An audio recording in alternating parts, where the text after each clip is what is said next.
ਜਿਹੜੇ ਸਾਡੇ ਵਿਰੋਧੀ ਆ ਕਾਂਗਰਸ ਤੇ ਭਾਰਤ ਭੂਸ਼ਣ ਆਸ਼ੂ, ਉਹਨਾਂ ਤੇ ਬੜੇ ਇਲਜ਼ਾਮ ਲੱਗੇ ਨੇ ਇਸ ਵਾਰੀ। ਉਹ ਭਲਾ ਦੀ ਉਹ ਆਪਣੇ ਟਾਂਡਾ ਸਾਹਿਬ ਨੇ ਇਲਜ਼ਾਮ ਲਗਾਏ ਆ, ਤੇ ਜਾਂ ਉਹ ਬੈਂਸ ਬ੍ਰਦਰ ਤੇ ਜਿਹੜੀ ਇੱਕ ਵਿਕਟਮ ਸੀਗੀ ਜਿਨ੍ਹਾਂ ਨੇ ਇਲਜ਼ਾਮ ਲਾਇਆ ਬੈਂਸ ਬ੍ਰਦਰ ਤੇ, ਉਹਨਾਂ ਨੂੰ ਸਾਥ ਦੇਣ ਦਾ ਹੋਵੇ। ਕੀ ਮੰਨਦੇ ਹੋ ਕਿ ਕਿੰਨਾ ਕੁ ਸੱਚ ਆ, ਕੀ ਕਿੱਥੇ ਤੱਕ ਖੜੀ ਹੈ ਸਿਆਸਤ? ਪਰ ਕਿਤੇ ਨਾ ਕਿਤੇ ਤੁਸੀਂ ਦੇਖਿਆ ਦੁਆਬੇ ਦੇ ਖੇਤਰ ਦੇ ਵਿੱਚ ਵਿਰੋਧਤਾ ਸ਼ੁਰੂ ਹੋ ਗਈ ਆ, ਤੇ ਨਾਲ ਦੀ ਨਾਲ ਹੀ ਕਈ ਇਹੋ ਜਿਹੇ ਕਾਂਗਰਸੀ ਸੀਗੇ ਸੀਨੀਅਰ ਜਿਹੜੇ ਕਿ ਆਪਣੀ ਪਾਰਟੀ ਛੱਡ ਕੇ ਉਹ ਕਹਿੰਦੇ ਅਸੀਂ ਵੱਡੀ ਪਾਰਟੀ BJP ਦੇ ਵਿੱਚ ਚਲੇ ਗਏ ਆ। ਉਹਨਾਂ ਨੂੰ ਟਿਕਟ ਵੀ ਮਿਲ ਗਈ, ਕਈ ਨੂੰ ਫਿਰੋਜ਼ਪੁਰ ਦੇ ਵਿੱਚੋਂ ਮਿਲੀ ਆ। ਪਰ ਜਿਹੜੀ ਕਾਂਗਰਸ ਦੇ ਵਿੱਚ ਲਿਸਟਾਂ ਜਾਰੀ ਹੋਈਆਂ ਵਾ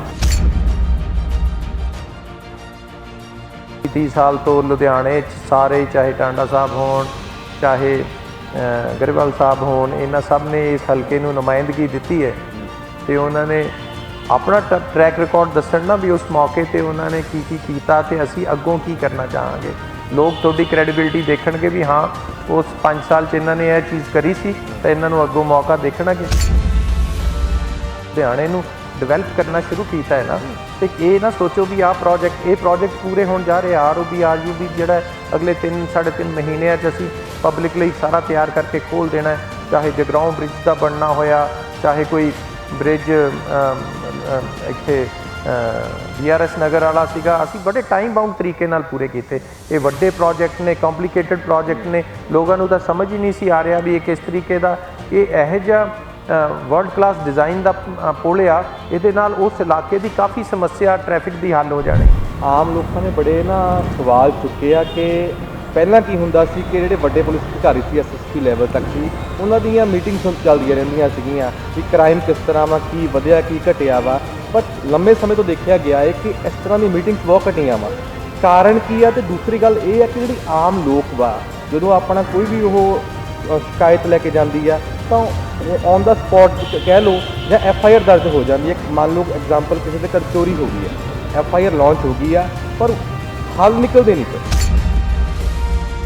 ਔਰ ਇਹਦੇ 'ਚ ਵੀ ਕੋਈ ਦੋ ਰਾਏ ਨਹੀਂ ਹੈ ਬਈ ਪੁਲਿਸ ਦੀ ਨਫਰੀ ਘੱਟ ਹੋਣ ਕਰਕੇ ਉਹੋ ਜਿਹੀ ਪਰਫਾਰਮੈਂਸ ਵੀ ਨਹੀਂ ਆ ਪਾ ਰਹੀ ਜਿਹੜੀ ਪਹਿਲਾਂ ਹੁੰਦੀ ਸੀਗੀ, ਕਿਉਂਕਿ ਕਾਫੀ ਟਾਈਮ ਤੋਂ ਹੁਣ ਨਫਰੀ ਆ ਜਾਣੀ ਆ। ਔਰ ਥਾਣਿਆਂ 'ਚ ਵੀ ਕਾਫੀ ਤਾਦਾਦ ਵਿੱਚ ਜਿੱਥੇ ਪੁਲਿਸ ਮੁਲਾਜ਼ਮ ਘੱਟ ਨੇ ਉੱਥੇ ਪਹੁੰਚ ਜਾਣਗੇ ਤੇ ਅੱਗੇ ਨਾਲੋਂ ਰਿਜ਼ਲਟ ਵੀ ਬੈਟਰ ਹੋਣਗੇ, ਉਹਨਾਂ ਦੀ ਪ੍ਰੈਜ਼ੈਂਸ ਵੀ ਨਜ਼ਰ ਆਏਗੀ। ਸ਼੍ਰੋਮਣੀ ਅਕਾਲੀ ਦਲ ਦੇ ਵਿੱਚ ਹੁਣੇ ਖਬਰ ਆਈ ਹੈ ਕਿ ਸਾਬਕਾ ਮੁੱਖ ਮੰਤਰੀ ਜਿਹੜੇ ਪ੍ਰਕਾਸ਼ ਸਿੰਘ ਬਾਦਲ, ਉਹਨਾਂ ਦੀ ਰਿਪੋਰਟ ਪਹਿਲਾਂ ਪੋਜ਼ਿਟਿਵ ਸੀ ਕਰੋਨਾ, ਹੁਣ ਓਮੀਕਰੋਨ ਪੋਜ਼ਿਟਿਵ ਪਾਈ ਗਈ ਆ।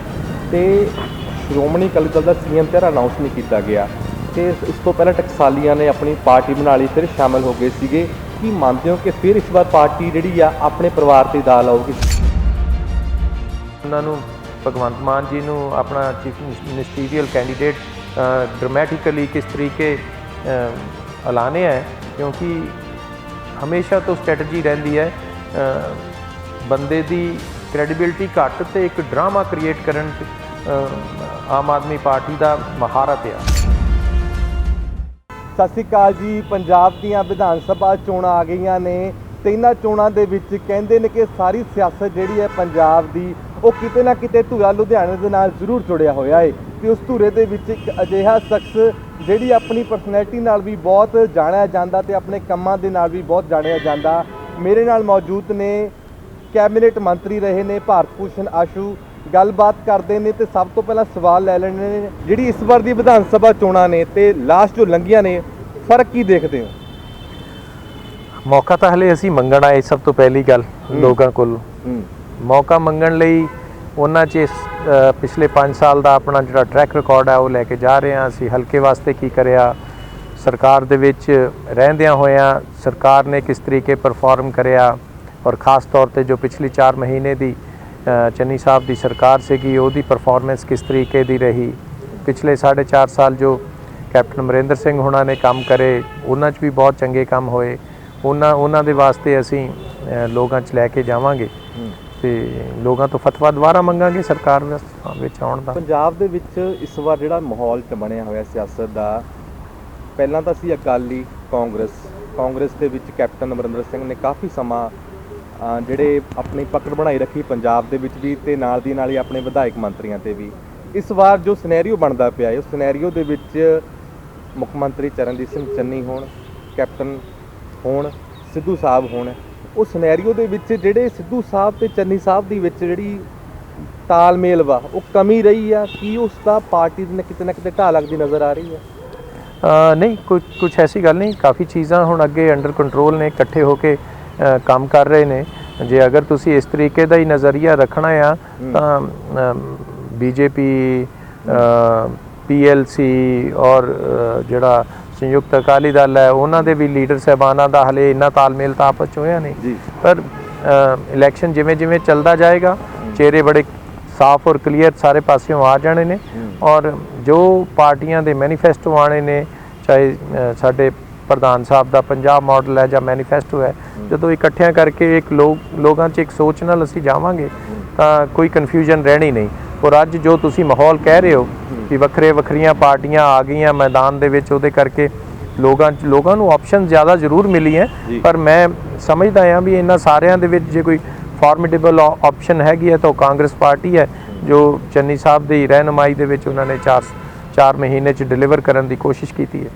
ठीक है, पर तुसीं वैस्ट तो तुहाडे जिहड़े विरोधी हुंदे ने हमेशा बड़े वो कददार रखना रुख रखते हैं। पहला महेशिंद्र सिंह गरेवाल ने पहला भी है ना कोशिश की सी भी लोक सभा दे विच, इस बार काफ़ी वड्डे पद्धर ते पंजाब लुधियाना दे विच पोस्टर लगे हुए ने ਤੇ ਉਹਨਾਂ ਦਾਅਵਾ ਇਹ ਕੀਤਾ ਹੈ ਕਿ ਜਿਹੜੇ ਸਾਡੇ ਵਿਰੋਧੀ ਆ ਕਾਂਗਰਸ ਦੇ ਭਾਰਤ ਭੂਸ਼ਣ ਆਸ਼ੂ, ਉਹਨਾਂ ਤੇ ਬੜੇ ਇਲਜ਼ਾਮ ਲੱਗੇ ਨੇ ਇਸ ਵਾਰੀ। ਉਹ ਭਲਾ ਦੀ ਉਹ ਆਪਣੇ ਟਾਂਡਾ ਸਾਹਿਬ ਨੇ ਇਲਜ਼ਾਮ ਲਗਾਏ ਆ, ਤੇ ਜਾਂ ਉਹ ਬੈਂਸ ਬ੍ਰਦਰ ਤੇ ਜਿਹੜੀ ਇੱਕ ਵਿਕਟਮ ਸੀਗੀ ਜਿਨ੍ਹਾਂ ਨੇ ਇਲਜ਼ਾਮ ਲਾਇਆ ਬੈਂਸ ਬ੍ਰਦਰ ਤੇ, ਉਹਨਾਂ ਨੂੰ ਸਾਥ ਦੇਣ ਦਾ ਹੋਵੇ। ਕੀ ਮੰਨਦੇ ਹੋ ਕਿ ਕਿੰਨਾ ਕੁ ਸੱਚ ਆ, ਕੀ ਕਿੱਥੇ ਤੱਕ ਖੜੀ ਹੈ ਸਿਆਸਤ?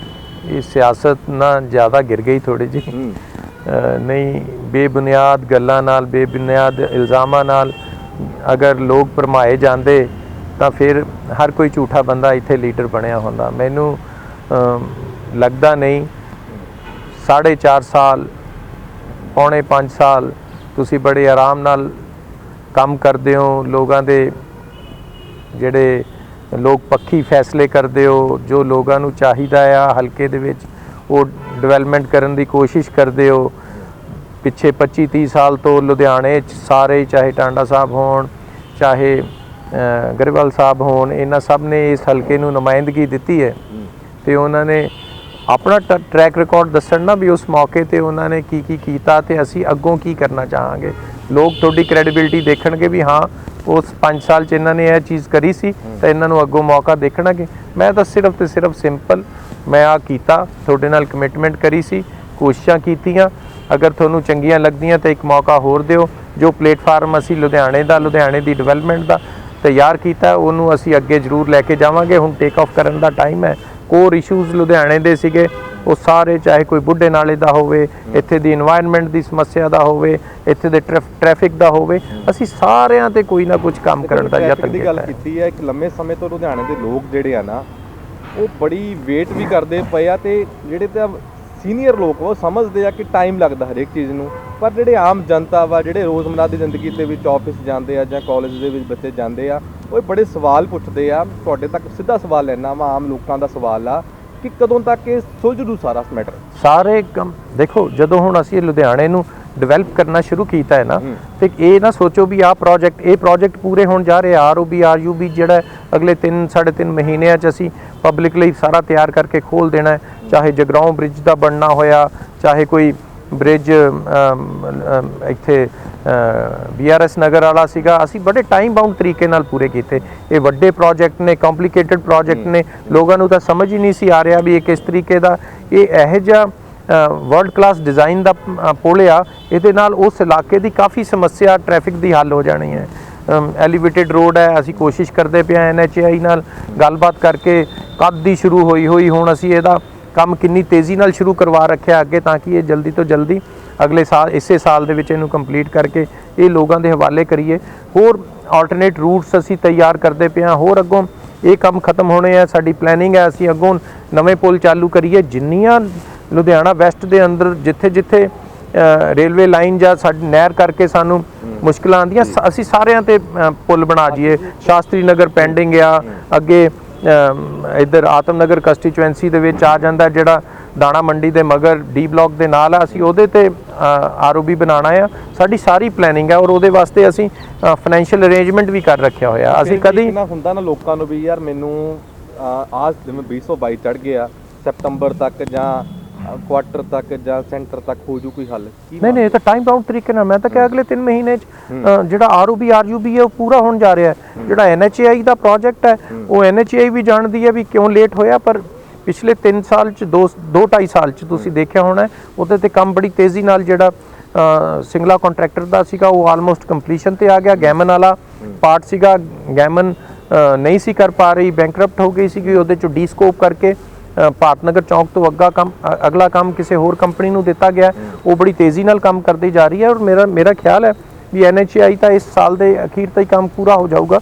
ਪਰ ਲੁਧਿਆਣੇ ਦੀ ਡਿਵੈਲਪਮੈਂਟ ਨੂੰ ਅਗਲੇ 2 ਸਾਲ ਹੋਰ ਬੜੇ ਲੋੜੀਂਦੇ ਨੇ। ਬੁੱਢਾ ਨਾਲਾ ਸਾਨੂੰ ਅਗਲੇ 1.25 ਸਾਲ ਦੇ ਵਿੱਚ ਰਿਜ਼ਲਟ ਦਊਗਾ। ਅੱਗੋਂ ਅਸੀਂ ਹੋਰ ਪੁਲ ਸ਼ੁਰੂ ਕਰਨ ਜਾ ਰਹੇ ਹਾਂ ਜਿਹਦੇ ਵਾਸਤੇ ਜਿੰਨੀਆਂ ਕ੍ਰਾਸਿੰਗਸ ਨੇ ਉੱਥੇ ਲੋਕਾਂ ਨੂੰ ਖੜਨਾ ਨਾ ਪਵੇ, ਟ੍ਰੈਫਿਕ ਜਾਮ ਨਾ ਲੱਗਣ, ਆਲਟਰਨੇਟ ਰੂਟਸ ਡਿਵੈਲਪ ਹੋਣ। ਅਸੀਂ ਇਹ ਸਾਰਿਆਂ ਤੇ ਕੰਮ ਕਰਦੇ ਜਾ ਰਹੇ ਹਾਂ। ਸਾਲ ਦਾ ਕਾਰਜਕਾਲ ਹੋ ਰਿਹਾ ਵਾ, ਹੁਣ ਕੈਬਨਿਟ ਮੰਤਰੀ ਰਹੇ ਹੋ ਵੈਸਟ ਤੋਂ, ਅਜਿਹੇ ਕਿਹੜੇ ਕੰਮ ਤੁਹਾਨੂੰ ਲੱਗੇ ਜਿਹੜੇ ਹਜੇ ਵੀ ਬੜੇ ਵੱਡੇ ਪੱਧਰ ਤੇ ਕਰਨ ਵਾਲੇ ਆ? ਮੈਂ ਜਿਵੇਂ ਤੁਹਾਨੂੰ ਹੁਣੇ ਹੀ ਦੱਸਦਾ ਜਾ ਰਿਹਾ ਸੀਗਾ ਵੀ ਹਾਲੇ ਹੋਰ ਵੀ ਇਹਦੇ ਤੇ ਲੋੜ ਆ ਸਾਨੂੰ ਜ਼ੋਰ ਲਗਾਉਣ ਦੀ ਇਨਫਰਾਸਟ੍ਰਕਚਰ ਤੇ, ਕਿਉਂਕਿ ਲੁਧਿਆਣਾ 30-40 ਸਾਲ ਤੋਂ ਡਿਵੈਲਪ ਹੀ ਨਹੀਂ ਹੋਇਆ। ਜਿਹੜੇ ਇਹਨਾਂ ਦੇ ਕੋਰ ਇਸ਼ੂਜ਼ ਸੀਗੇ ਕਦੀ ਐਡਰੈਸ ਹੀ ਨਹੀਂ ਹੋਏ। 20-25 ਸਾਲ ਪੁਰਾਣੀ ਹੈ ਜੀ, ਇੱਥੇ ਪੱਖੋਵਾਲ ਰੋਡ ਤੇ ਪੁਲ ਹੋਣਾ ਚਾਹੀਦਾ, ਕੋਈ ਕਿਸੇ ਨੇ ਪਲੈਨਿੰਗ ਹੀ ਨਹੀਂ ਕੀਤੀ। ਸਾਨੂੰ ਪਲੈਨਿੰਗ ਟਾਈਮ ਲੱਗਿਆ, ਉਹਦੀ ਅਪਰੂਵਲਾਂ ਨੂੰ ਟਾਈਮ ਲੱਗਿਆ, ਅੱਜ ਐਗਜ਼ੀਕਿਊਸ਼ਨ ਹੈ, ਪੁਲ ਪੂਰਾ ਕੰਪਲੀਟ ਹੋਣ ਜਾ ਰਿਹਾ। ਸਭ ਨੂੰ ਹੀ ਪਤਾ ਹੈ ਵੀ ਆਲਮੋਸਟ ਅਗਲੇ 2-3 ਮਹੀਨੇ 'ਚ ਕੰਪਲੀਟ ਹੋ ਹੀ ਜਾਣਾ ਆ। ਇਸੇ ਤਰੀਕੇ ਹੋਰ ਪੁਲ ਨੇ, ਸ਼ਾਸਤਰੀ ਨਗਰ ਦੇ ਥੱਲੇ RUB ਹੈ, ਗੱਲਾਂ ਸਾਰੇ ਕਰਦੇ ਸੀ ਕਿ ਕਿਸੇ ਨੇ ਸ਼ੁਰੂ ਨਹੀਂ ਕਰਿਆ, ਅਸੀਂ ਉਹ ਸ਼ੁਰੂ ਕਰਵਾਵਾਂਗੇ ਜਦੋਂ ਹੀ ਇਹ ਖਤਮ ਹੋ ਗਿਆ, ਤਾਂ ਕਿ ਨਾਲ ਦੀ ਨਾਲ ਲੋਕਾਂ ਨੂੰ ਨਿਕਲਣ ਦਾ ਵੀ ਰਾਸਤਾ ਮਿਲਦਾ ਰਹੇ। ਇੱਕੋ ਦਮ ਸਾਰੇ ਸ਼ੁਰੂ ਕਰ ਦਿੰਦੇ ਤਾਂ ਲੁਧਿਆਣਾ ਚੌਕ ਹੋ ਜਾਂਦਾ, ਪਰ ਅਸੀਂ ਵਾਰੀ-ਵਾਰੀ ਉੱਤੇ ਸ਼ੁਰੂ ਕਰਿਆ। ਕੁੱਤਿਆਂ ਦੀ ਸਮੱਸਿਆ ਲੋਕਾਂ ਨੂੰ ਰਹਿੰਦੀ ਹੈ। ਅਸੀਂ ABC animal birth control centre, ਸਾਰਾ ਨਾਰਥਰਨ ਇੰਡੀਆ ਦਾ ਸਭ ਤੋਂ ਬੜਾ ਵਧੀਆ ਹਸਪੀਟਲ ਹੈ ਜਿਹਦੇ 'ਚ ਕੁੱਤੇ ਬੜੀ ਤੇਜ਼ੀ ਨਾਲ ਸਟਰਲਾਈਜ਼ ਹੋ ਰਿਹਾ ਔਰ ਉਹ ਵੀ ਸਮੱਸਿਆ ਅੱਗੇ ਨਾਲੋਂ ਘਟੀ ਹੈ।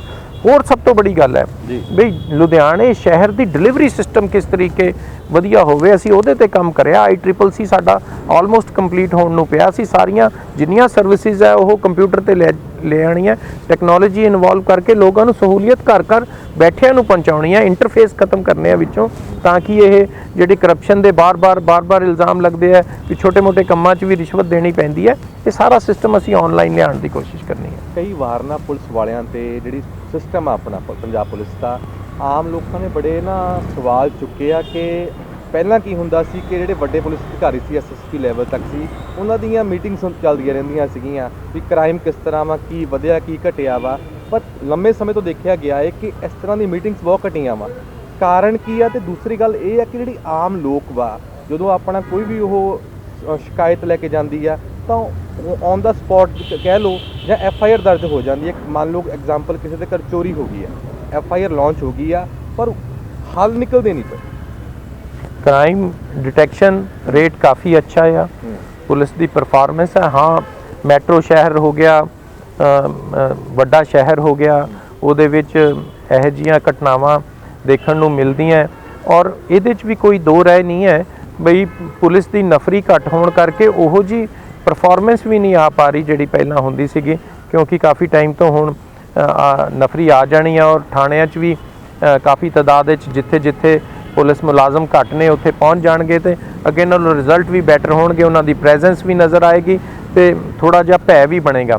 ਪਰ ਹਾਂ, ਤੁਸੀਂ ਕਹਿੰਦੇ ਹੋ ਵੀ ਆਹ ਜਿਹੜੀ ਪੁਲਿਸ ਔਰ ਪਬਲਿਕ ਦਾ ਆਪਸ ਦਾ ਜਿਹੜਾ ਸੀਗਾ ਅੱਗੇ ਨਾਲੋਂ ਥੋੜਾ ਘਟਿਆ, ਤਾਂ ਕਈ ਵਾਰ ਜ਼ਿਆਦਾ ਬਦਲੀਆਂ ਹੋਣ ਕਰਕੇ ਇੱਕ CP ਬਦਲਿਆ, ਦੂਸਰੇ ਨੂੰ 2 ਮਹੀਨੇ ਮਿਲੇ, ਫਿਰ ਤੀਸਰੇ CP ਆ ਗਏ, ਉਹ ਪਬਲਿਕ ਨਾਲ ਉਹਨਾਂ ਰਾਬਤਾ ਨਹੀਂ ਬਣ ਪਾਉਂਦਾ। ਪਰ ਮੈਂ ਪੰਜਾਬ ਪੁਲਿਸ ਦੀ ਤਾਰੀਫ ਕਰਾਂਗਾ, ਉਹਨਾਂ ਦਾ ਰਿਜ਼ਲਟ, ਉਹਨਾਂ ਦਾ ਕ੍ਰਾਈਮ ਡਿਟੈਕਸ਼ਨ ਰੇਟ, ਜਿਹੜੀਆਂ ਬਾਹਰਲੀਆਂ ਫੋਰਸਿਸ ਹੈ ਉਹਨਾਂ ਨੇ ਕਿੰਨੀ ਵਾਰੀ ਪੰਜਾਬ ਨੂੰ ਡਿਸਟਰਬ ਕਰਨ ਦੀ ਕੋਸ਼ਿਸ਼ ਕੀਤੀ ਹੈ, ਪੰਜਾਬ ਪੁਲਿਸ ਹੀ ਹੈ ਢਾਲ ਬਣ ਕੇ ਪੰਜਾਬ ਨੂੰ ਅੱਜ ਬਚਾਈ ਖੜੀ ਹੈ। ਸ਼੍ਰੋਮਣੀ ਅਕਾਲੀ ਦਲ ਦੇ ਵਿੱਚ ਹੁਣੇ ਖਬਰ ਆਈ ਹੈ ਕਿ ਸਾਬਕਾ ਮੁੱਖ ਮੰਤਰੀ ਜਿਹੜੇ ਪ੍ਰਕਾਸ਼ ਸਿੰਘ ਬਾਦਲ, ਉਹਨਾਂ ਦੀ ਰਿਪੋਰਟ ਪਹਿਲਾਂ ਪੋਜ਼ਿਟਿਵ ਸੀ ਕਰੋਨਾ, ਹੁਣ ਓਮਿਕਰੋਨ ਪੋਜ਼ਿਟਿਵ ਪਾਈ ਗਈ ਆ ਤੇ ਸ਼੍ਰੋਮਣੀ ਅਕਾਲੀ ਦਲ ਦਾ CM ਚਿਹਰਾ ਅਨਾਉਂਸ ਨਹੀਂ ਕੀਤਾ ਗਿਆ ਤੇ ਇਸ ਤੋਂ ਪਹਿਲਾਂ ਟਕਸਾਲੀਆਂ ਨੇ ਆਪਣੀ ਪਾਰਟੀ ਬਣਾ ਲਈ, ਫਿਰ ਸ਼ਾਮਲ ਹੋ ਗਏ ਸੀਗੇ। ਕੀ ਮੰਨਦੇ ਹੋ ਕਿ ਫਿਰ ਇਸ ਵਾਰ ਪਾਰਟੀ ਜਿਹੜੀ ਆ ਆਪਣੇ ਪਰਿਵਾਰ ਤੇ ਦਾਅ ਲਾਊਗੀ CM ਚਿਹਰੇ? ਸਭ ਤੋਂ ਪਹਿਲਾਂ ਤਾਂ ਬਾਦਲ ਸਾਹਿਬ ਦੀ ਸਿਹਤਯਾਬੀ ਦੀ ਮੈਂ ਕਾਮਨਾ ਕਰਦਾ, ਦੁਆ ਕਰਦਾ ਵੀ ਉਹ ਜਲਦੀ ਤੋਂ ਜਲਦੀ ਠੀਕ ਹੋਣ। ਉਹ ਵੀ ਸਾਡਾ ਪੰਜਾਬ ਦਾ ਸਰਮਾਇਆ ਨੇ, ਜਿੰਨਾ ਚਿਰ ਉਹਨਾਂ ਕੋਲ ਕਮਾਂਡ ਰਹੀ ਅਕਾਲੀ ਦਲ ਔਰ ਅਕਾਲੀ ਦਲ ਖਾਸ ਤੌਰ ਤੇ ਪੰਜਾਬ ਲਈ ਕੁਛ ਨਾ ਕੁਛ ਕਰਦਾ ਰਿਹਾ ਹੈ। ਬਦਕਿਸਮਤੀ ਨਾਲ ਕਮਾਂਡ ਜਦੋਂ ਅਗਲੀ ਜਨਰੇਸ਼ਨ ਕੋਲ ਚਲੇ ਗਈ ਤੇ ਅੱਜ ਜੋ ਅਕਾਲੀ ਦਲ ਦਾ ਲੈਵਲ ਡਾਊਨ ਹੋਇਆ ਪਬਲਿਕ 'ਚ ਉਹਨਾਂ ਦੀ ਐਕਸੈਪਟੇਬਿਲਿਟੀ ਦਾ, ਉਹ ਵੀ ਦੇਖਣ ਨੂੰ ਮਿਲ ਹੀ ਰਿਹਾ। ਉਹਨਾਂ ਦੀਆਂ ਜੋ ਗਲਤ ਨੀਤੀਆਂ ਰਹੀਆਂ ਉਹਦੇ ਕਰਕੇ ਮੈਂ ਕਿਸੇ ਗੱਲ ਤੇ ਜਾਣਾ ਨਹੀਂ ਚਾਹੁੰਦਾ। ਪਰ ਹਾਂ, ਨਵੀਆਂ ਪਾਰਟੀਆਂ ਬਣੀਆਂ ਨੇ, ਵਿੱਚੋਂ ਨਿਕਲ ਕੇ ਕਿਸੇ ਨੂੰ ਪਾਲਿਸੀਜ਼ ਨਹੀਂ ਪਸੰਦ ਆਈ, ਕਿਸੇ ਨੂੰ ਲੀਡਰਸ਼ਿਪ ਨਹੀਂ ਪਸੰਦ ਆਈ, ਤੇ ਮੈਂ ਤਾਂ ਕਾਮਨਾ ਕਰਦਾ ਹਾਂ ਵੀ ਉਹ ਜਿਸ ਸੋਚ ਨਾਲ ਅਗਰ ਪੰਜਾਬ ਦੀ ਸੇਵਾ ਲਈ ਸੋਚ ਨਾਲ ਅੱਗੇ ਆ ਰਹੇ ਆ ਤਾਂ ਜ਼ਰੂਰ ਉਹਨਾਂ ਨੂੰ ਵੀ ਪਬਲਿਕ ਮੌਕਾ ਦੇਗੀ। ਪਰ ਨੂੰ ਜੇਕਰ ਮੰਨਦੇ ਹੋ ਸੀਐਮ ਤੇਰਾ ਐਲਾਨ ਕਰ ਦਿੰਦੇ ਆ, ਮੈਨੂੰ ਇਹ ਪਬਲਿਕ ਤੇ ਡਿਪੈਂਡ ਕਰਦਾ ਜੀ ਕਿਹਨੇ ਸੀਐਮ ਕਿਹਨੂੰ ਚੁਣਨਾ ਆ। ਅਸੀਂ ਆਪਣੀ ਕਾਰਗੁਜ਼ਾਰੀ ਦੇ ਸਿਰ ਤੇ ਪਬਲਿਕ 'ਚ ਜਾ ਰਹੇ ਹਾਂ, ਅਸੀਂ ਫੋਕਸਡ ਹਾਂ, ਅਸੀਂ ਸਮਝਦੇ ਹਾਂ ਵੀ ਅਸੀਂ ਪਬਲਿਕ ਲਈ ਕਰਿਆ, ਪਬਲਿਕ ਦੇ ਹਿੱਤਾਂ ਲਈ ਕਰਿਆ, ਉਹਨਾਂ ਦੀ ਸੋਚ ਮੁਤਾਬਕ ਕਰਿਆ। ਖਾਸ ਤੌਰ ਤੇ ਪਿਛਲੇ 4 ਮਹੀਨੇ ਦਾ ਟਰੈਕ ਰਿਕਾਰਡ ਸਾਡਾ ਸਾਰਿਆਂ ਦੇ ਸਾਹਮਣੇ ਪਿਆ, ਸਾਡੀ ਸੋਚ ਸਾਰਿਆਂ ਦੇ ਸਾਹਮਣੇ ਪਈ ਹੈ, ਸਾਡੀ ਨੀਅਤ ਸਾਰਿਆਂ ਦੇ ਸਾਹਮਣੇ ਪਈ ਹੈ। ਮੇਰਾ 5 ਸਾਲ ਦਾ ਜਿਹੜਾ ਹਲਕੇ ਦਾ ਕੰਮ ਆ ਜਾਂ ਲੁਧਿਆਣੇ ਲਈ ਕੁਝ ਮੈਂ ਕਰ ਸਕਿਆ, ਇੱਥੇ ਦੀ ਮੈਂ ਤੁਹਾਨੂੰ ਜਿਵੇਂ ਪਹਿਲਾਂ ਕਿਹਾ ਵੀ ਵਾਤਾਵਰਣ ਲਈ, ਇੱਥੇ ਦੀ ਟ੍ਰੈਫਿਕ ਲਈ, ਇੱਥੇ ਦਾ ਇਨਫਰਾਸਟ੍ਰਕਚਰ ਅਪਗ੍ਰੇਡ ਕਰਨ ਲਈ, ਜਿਹੜੇ ਇੱਥੇ ਦੇ ਕੋਰ ਇਸ਼ੂਜ਼ ਸੀਗੇ ਉਹਨਾਂ ਨੂੰ ਕਿਸ ਤਰੀਕੇ ਐਡਰੈਸ ਕਰਨਾ, ਉਹਨਾਂ ਲਈ ਕੀ ਪਾਲਿਸੀਜ਼ ਔਰ ਪ੍ਰੋਜੈਕਟ ਬਣਾਉਣੇ ਆ, ਉਹਨਾਂ ਦੀ ਇੰਪਲੀਮੈਂਟੇਸ਼ਨ ਕਿਸ ਤਰੀਕੇ ਕਰਨੀ ਹੈ, ਹੋਰ ਜਿਹੜੇ ਪ੍ਰਾਇਮਰੀਲੀ ਸਾਡਾ ਹੈਲਥ ਸਿਸਟਮ, ਸਾਡਾ ਐਜੂਕੇਸ਼ਨ ਸਿਸਟਮ, ਉਹਨੂੰ ਕਿਸ ਤਰੀਕੇ ਬਹਾਲ ਕਰਨਾ, ਇਹਨਾਂ ਸਾਰੀਆਂ ਚੀਜ਼ਾਂ ਤੇ ਅਸੀਂ ਕੰਮ ਬੜੇ ਨਾ ਫਾਰਵਰਡ ਗੱਲ ਕਰਦੇ ਹੋ, ਬੜੀ ਆਰਾਮਦਾਇਕ ਗੱਲ ਕਰਦੇ ਹੋ ਕਿ ਮੈਂ ਬੜੇ ਵਧੀਆ ਪੱਧਰ ਤੇ ਗੱਲਬਾਤ ਕੀਤੀ ਆ। ਤੇ ਨਾਲ ਦੀ ਨਾਲ ਇੱਕ ਬੜਾ ਆਮ ਜਿਹਾ ਸਵਾਲ ਆ ਜਾਂਦਾ ਕਿ ਤੁਸੀਂ ਜਦੋਂ ਪੁਰਾਣੀ ਸਰਕਾਰ ਰਹੀ ਆ, ਸਿਰਫ ਕੈਪਟਨ ਅਮਰਿੰਦਰ ਸਿੰਘ ਦੀ ਸਰਕਾਰ ਰਹੀ ਆ, ਬੜੇ ਕੱਦਬਾਰ ਲੀਡਰ ਰਹੇ ਆ, ਉਹ ਤੇ ਹੈਗੇ ਵੀ ਆ, ਤੇ ਨਾਲ ਦੀ ਨਾਲ ਹੀ ਚੰਨੀ ਜਦੋਂ ਸਾਹਿਬ ਆਏ ਆ, ਤਾਂ ਦੋਵਾਂ ਦੇ ਵਿੱਚ ਜਿਹੜੇ ਕੈਪਟਨ ਸਾਹਿਬ ਉਹਨਾਂ ਦੀ ਕੀ ਪੋਜ਼ਿਟਿਵਿਟੀ, ਕੀ ਵਧੀਆ ਚੀਜ਼ਾਂ ਤੁਹਾਨੂੰ ਲੱਗੀਆਂ? ਬਹੁਤ ਬੜੀਆਂ ਚੀਜ਼ਾਂ ਹੈ। ਮੈਨੀਫੈਸਟੋ ਉਹਨਾਂ ਨੇ ਕਾਫੀ ਹੱਦ ਤੱਕ ਹੱਲ ਕਰਿਆ। ਉਹਦੇ ਵਿੱਚ ਸਭ ਤੋਂ ਬੜੀ ਗੱਲ ਤਾਂ ਕੋਵਿਡ ਦੇ ਵਿੱਚ ਜੋ ਪੰਜਾਬ ਦੀ ਮੈਨੇਜਮੈਂਟ ਰਹੀ ਹੈ ਕੈਪਟਨ ਅਮਰਿੰਦਰ ਸਿੰਘ ਹੋਣਾ ਦੇ ਥੱਲੇ, ਉਹਨੂੰ ਐਡਮਾਇਰ ਇਕੱਲੇ ਸਾਡੇ ਹਿੰਦੁਸਤਾਨ ਨੇ ਨਹੀਂ, ਸਾਰੀ ਦੁਨੀਆ ਨੇ ਕਰਿਆ। ਉਦੋਂ ਕਿਸ ਤਰੀਕੇ ਪੰਜਾਬ ਨੂੰ ਬਚਾ ਕੇ ਰੱਖਿਆ, ਨਾ ਪੰਜਾਬ 'ਚ ਕਦੀ ਆਕਸੀਜਨ ਦੀ ਕੋਈ ਕਮੀ ਆਉਣ ਦਿੱਤੀ। ਜਦੋਂ ਇਮੀਡੀਏਟ ਲਾਕਡਾਊਨ ਹੋਇਆ ਸੀ, ਇੱਥੇ ਅੰਨ ਦੇ ਭੰਡਾਰ ਖੁੱਲ੍ਹੇ ਸੀ, ਕੋਈ ਕਿਸੇ ਨੂੰ ਭੁੱਖਿਆ ਨਹੀਂ ਰਹਿਣ ਦਿੱਤਾ। नो डाउट उदो NGOज़ ने और राधा स्वामी डेरा और गुरुद्वारा और सिंह सभावां सब ने खुले दिली नाल मदद करी। साडे इत्थे मंदिर, जगन्नाथ फूड सब ने अपने अपने ढंग नाल मदद करी उस वेले। पर गल मुकदी यह सी भी पंजाब दे विच किसी चीज़ की कमी नहीं छड्डी, चाहे हैल्थ सर्विसिज प्रोवाइड करवाउणियां सीगियां। तुसीं देखिया होना अज जिहड़े इत्थे आके वड्डे वड्डे क्लेम करदे आ, दिल्ली तां सड़कां ते पई सी उदों, दिल्ली नूं तां पंजाब ने अद्धी नूं सांभिया, इत्थे मोहाली और लुधियाणे ने सांभिया, लुधियाणे ने हिमाचल सांभिया, लुधियाणे ने जम्मू कश्मीर सांभिया, लुधियाणे ने हरियाणा अद्धा सांभिया। साडियां हैल्थ सर्विसिज इन्नियां अपग्रेड भी होईयां, कमियां होंदियां सब जगह। वो कोविड दे करके साडे हैल्थ सिस्टम ते इक्को दम ज़्यादा फोकस आ गया ते असी डॉक्टर भी इमीडिएट भर्ती करे, ਜਿਹੜਾ ਇਨਫਰਾਸਟ੍ਰਕਚਰ ਹੈਲਥ ਦਾ ਸੀ ਉਹ ਵੀ ਅਪਗ੍ਰੇਡ ਕੀਤਾ। ਸਕੂਲਾਂ ਦੇ ਵਿੱਚ ਜਿਹੜਾ ਨੈਸ਼ਨਲ ਇੰਡੈਕਸ 'ਚ ਪੰਜਾਬ ਪਹਿਲੇ ਨੰਬਰ ਤੇ ਆਇਆ। ਤੇ ਅੱਜ ਤੁਸੀਂ ਜਾ ਕੇ ਦੇਖੋ ਮੇਰੀ ਕੰਸਟੀਚੁਐਂਸੀ ਦੇ ਸਾਰੇ ਹੀ ਸਰਕਾਰੀ ਸਕੂਲ ਸਮਾਰਟ ਸਕੂਲ ਨੇ, ਸਾਰਿਆਂ ਦੇ ਉੱਤੇ ਸੋਲਰ ਫਿੱਟ ਨੇ, ਉਹ એનર્ਜੀ ਸੇਵਰ ਨੇ। ਥੋੜਾ ਜਿਹਾ ਮੈਂ ਤੁਹਾਨੂੰ ਰੋਕਦਾ ਵਾਂ, ਜਿਹੜੇ ਉਸ ਸਮੇਂ ਦੇ ਵਿੱਚ ਕਰੋਨਾ ਵਾਰੀਅਰਸ ਸੀਗਾ, ਬੜੇ ਉਹਨਾਂ ਦੇ ਆਪਣੇ ਧਰਨੇ ਦਿੱਤੇ ਉਸ ਤੋਂ ਬਾਅਦ ਕਿ ਸਾਨੂੰ ਉਸ ਵੇਲੇ ਬੜਾ ਵੱਡੇ ਪੱਧਰ ਤੇ ਵਰਤਿਆ ਗਿਆ ਇੱਕ ਕਿਸਮ ਦਾ, ਪਰ ਉਹਨਾਂ ਦੀ ਸੁਣੀ ਨਹੀਂ ਗਈ ਜਿਹੜੀ ਸੀਗੀ ਮੇਨ ਮੰਗ ਸੀਗੀ। ਹਾਂ ਦੇਖੋ, ਉਹਦੇ ਵਿੱਚ ਜਿਹੜੇ ਜਿਸ ਮੌਕੇ ਤੇ ਜਿਸ ਤਰੀਕੇ ਭਰਤੀ ਕਰੇ ਗਏ, ਉਹਨਾਂ ਨੂੰ ਸਭ ਨੂੰ ਪਤਾ ਸੀਗਾ ਵੀ ਸਾਡੀ ਭਰਤੀ 4 ਮਹੀਨੇ ਲਈ ਹੋ ਰਹੀ ਹੈ। ਫਿਰ ਕਰੋਨਾ ਵੱਧਦਾ ਗਿਆ, ਐਕਸਟੈਂਸ਼ਨ ਉਹਨਾਂ ਨੂੰ ਮਿਲਦੀ ਗਈ, ਸਭ ਨੂੰ ਪਤਾ ਸੀ। ਇਹ ਨਹੀਂ ਹੈ ਵੀ ਉਹਨਾਂ ਨੂੰ ਕਿਸੇ ਨੂੰ ਇਹ ਕਹਿ ਕੇ ਵੀ ਤੈਨੂੰ ਪੱਕਿਆ ਕਰਾਂਗੇ, ਝੂਠ ਬੋਲ ਕੇ ਲਗਵਾਇਆ ਗਿਆ, ਵਰਤਿਆ ਗਿਆ, ਉਹ ਕਰਿਆ ਗਿਆ।